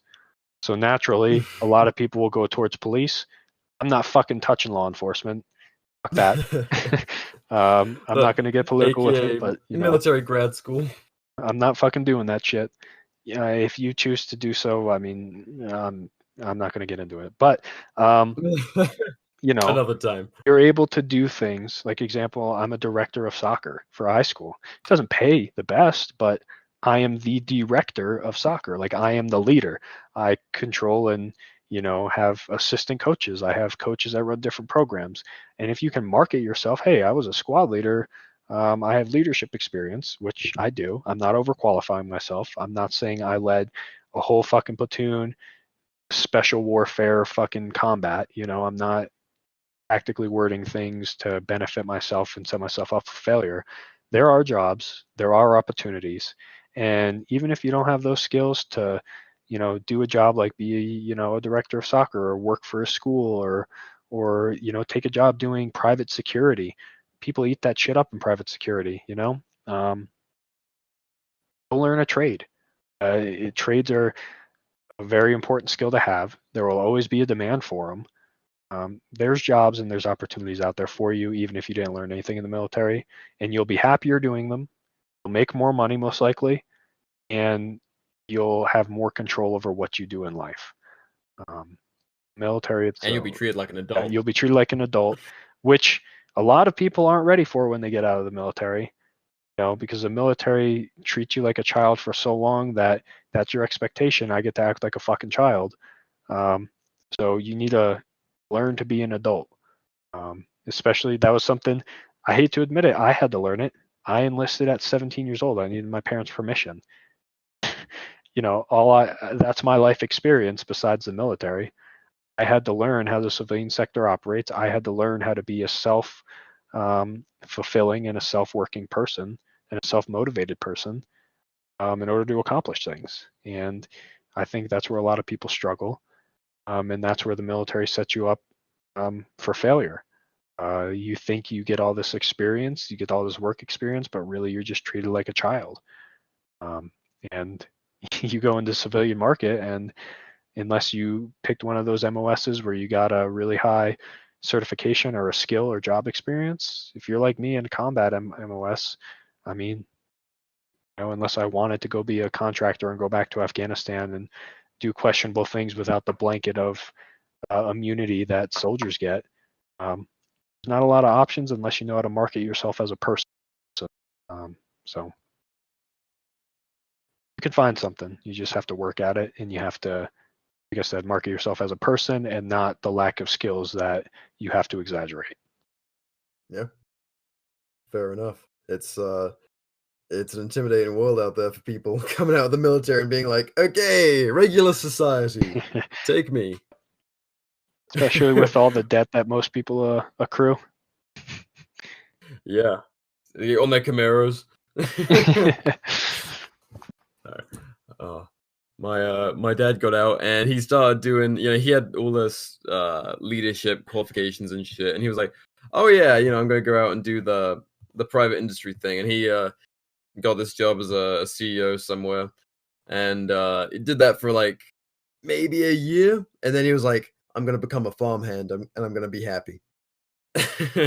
And he did. Yeah. It's so, I mean, choose happiness, people. I think if you take anything from this episode, please really consider what you do with your life and how you spend the early years of your life, and if you want to pursue independence and being your own person when you're out of school, or if you want to sign up for more years of being treated like a child and facing well, what we've covered over like 2.5 hours. There's a lot of stuff to consider. There's a lot of major impacts it will and could have on your life. So, yeah. Anything else you want to wrap up with, man? Now we're going long. Did you want to go through a couple listener questions? I'll give short, quick answers and not go on half-hour-long tangents like I have been. Oh, absolutely, man. Let's go for it. It's all right. I'll do my best to try and answer a couple. I'm not going to go through them all, but just a couple of the big ones that I see often. Yeah. And I'll give short, quick answers. Why is there bad leadership? I think we covered that. Just because it's a good old boys club, you don't get promoted without ass kissing anymore. So you're going to run into toxic leadership that shouldn't be leaders. How to prevent PTSD? Stop deploying soldiers to harass brown people in the Middle East. It's a good one. Is the training worth it? 90% of the training that you get is garbage.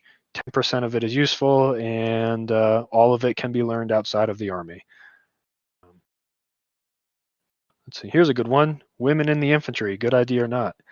If the standards say the same, then who the fuck cares?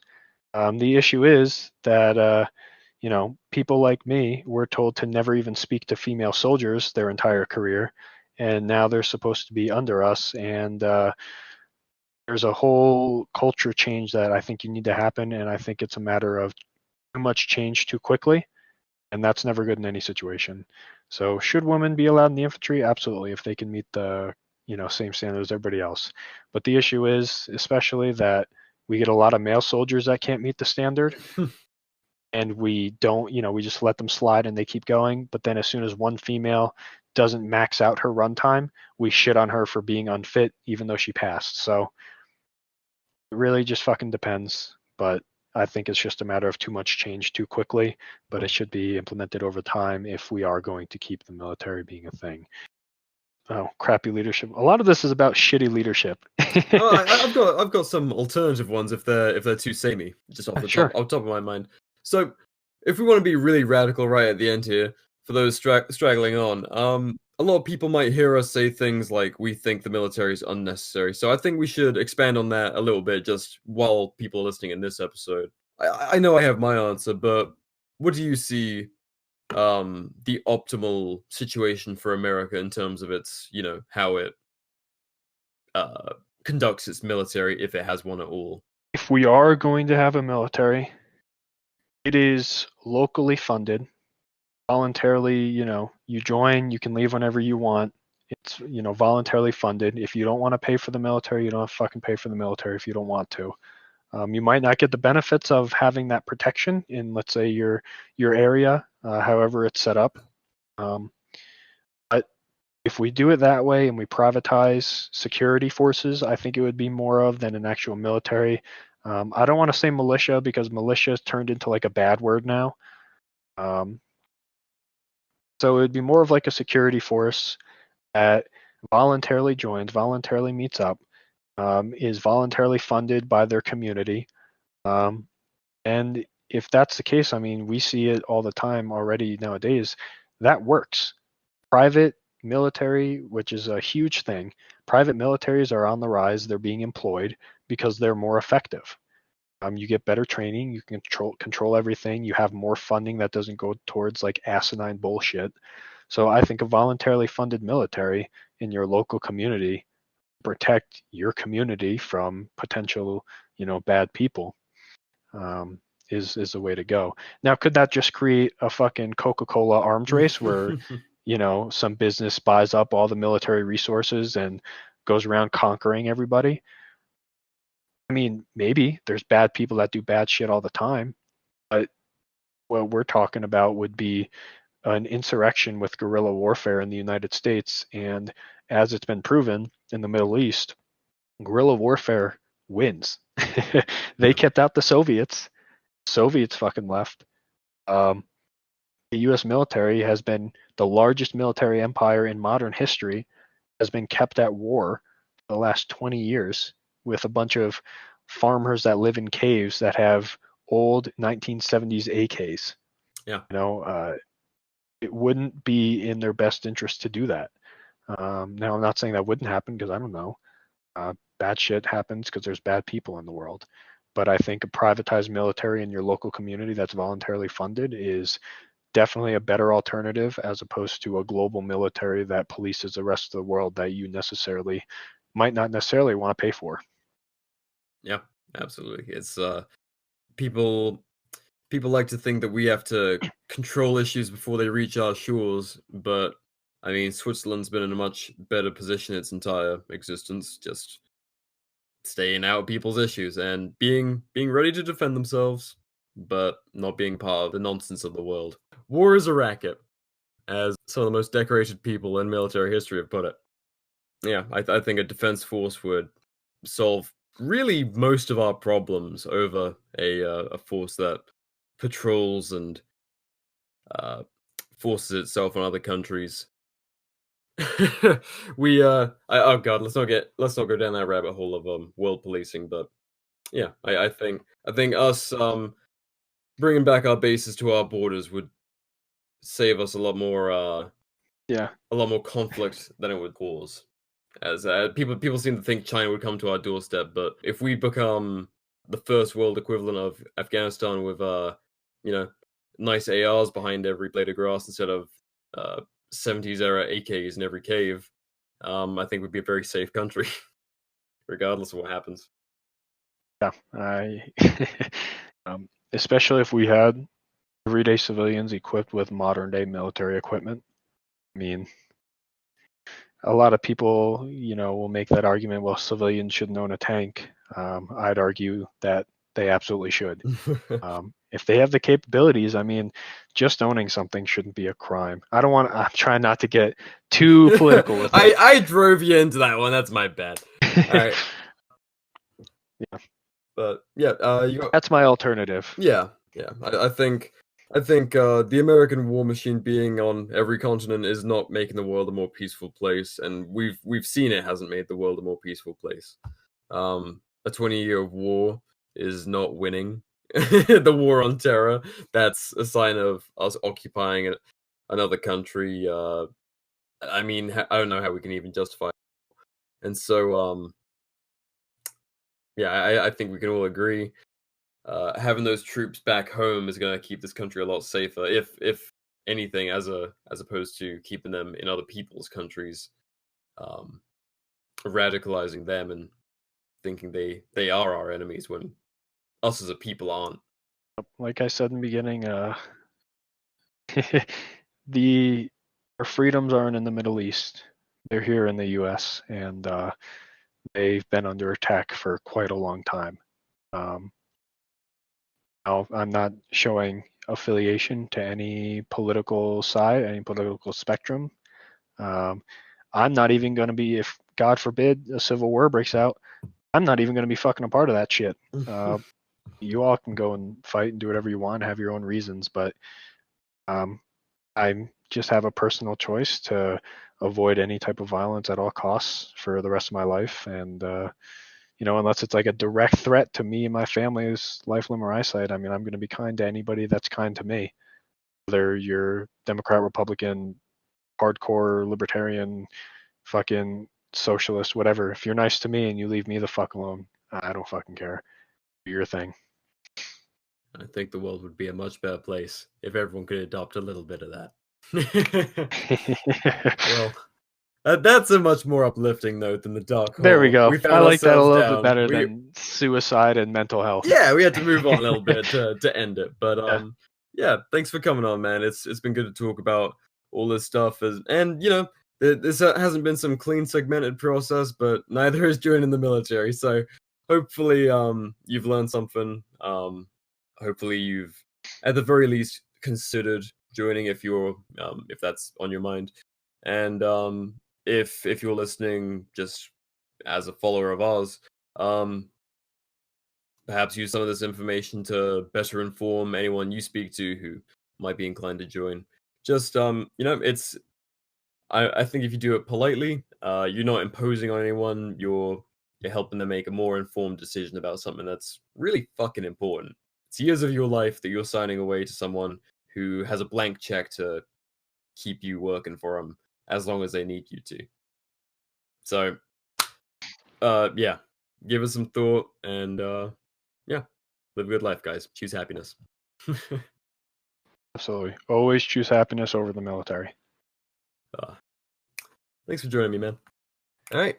No problem. See you guys next Oh, time. if anybody, just a PS, if anybody's listening to this because you asked me if you should join based off of X, Y, and Z scenarios, and I sent you here through my stories or in a DM, I hope you made it through all these hours, and maybe you'll reconsider, maybe not, but I hope that maybe this influenced you to not go the route that I did. Boom. I got nothing to close off with. All right. Thanks for listening, guys, and we'll see you next time.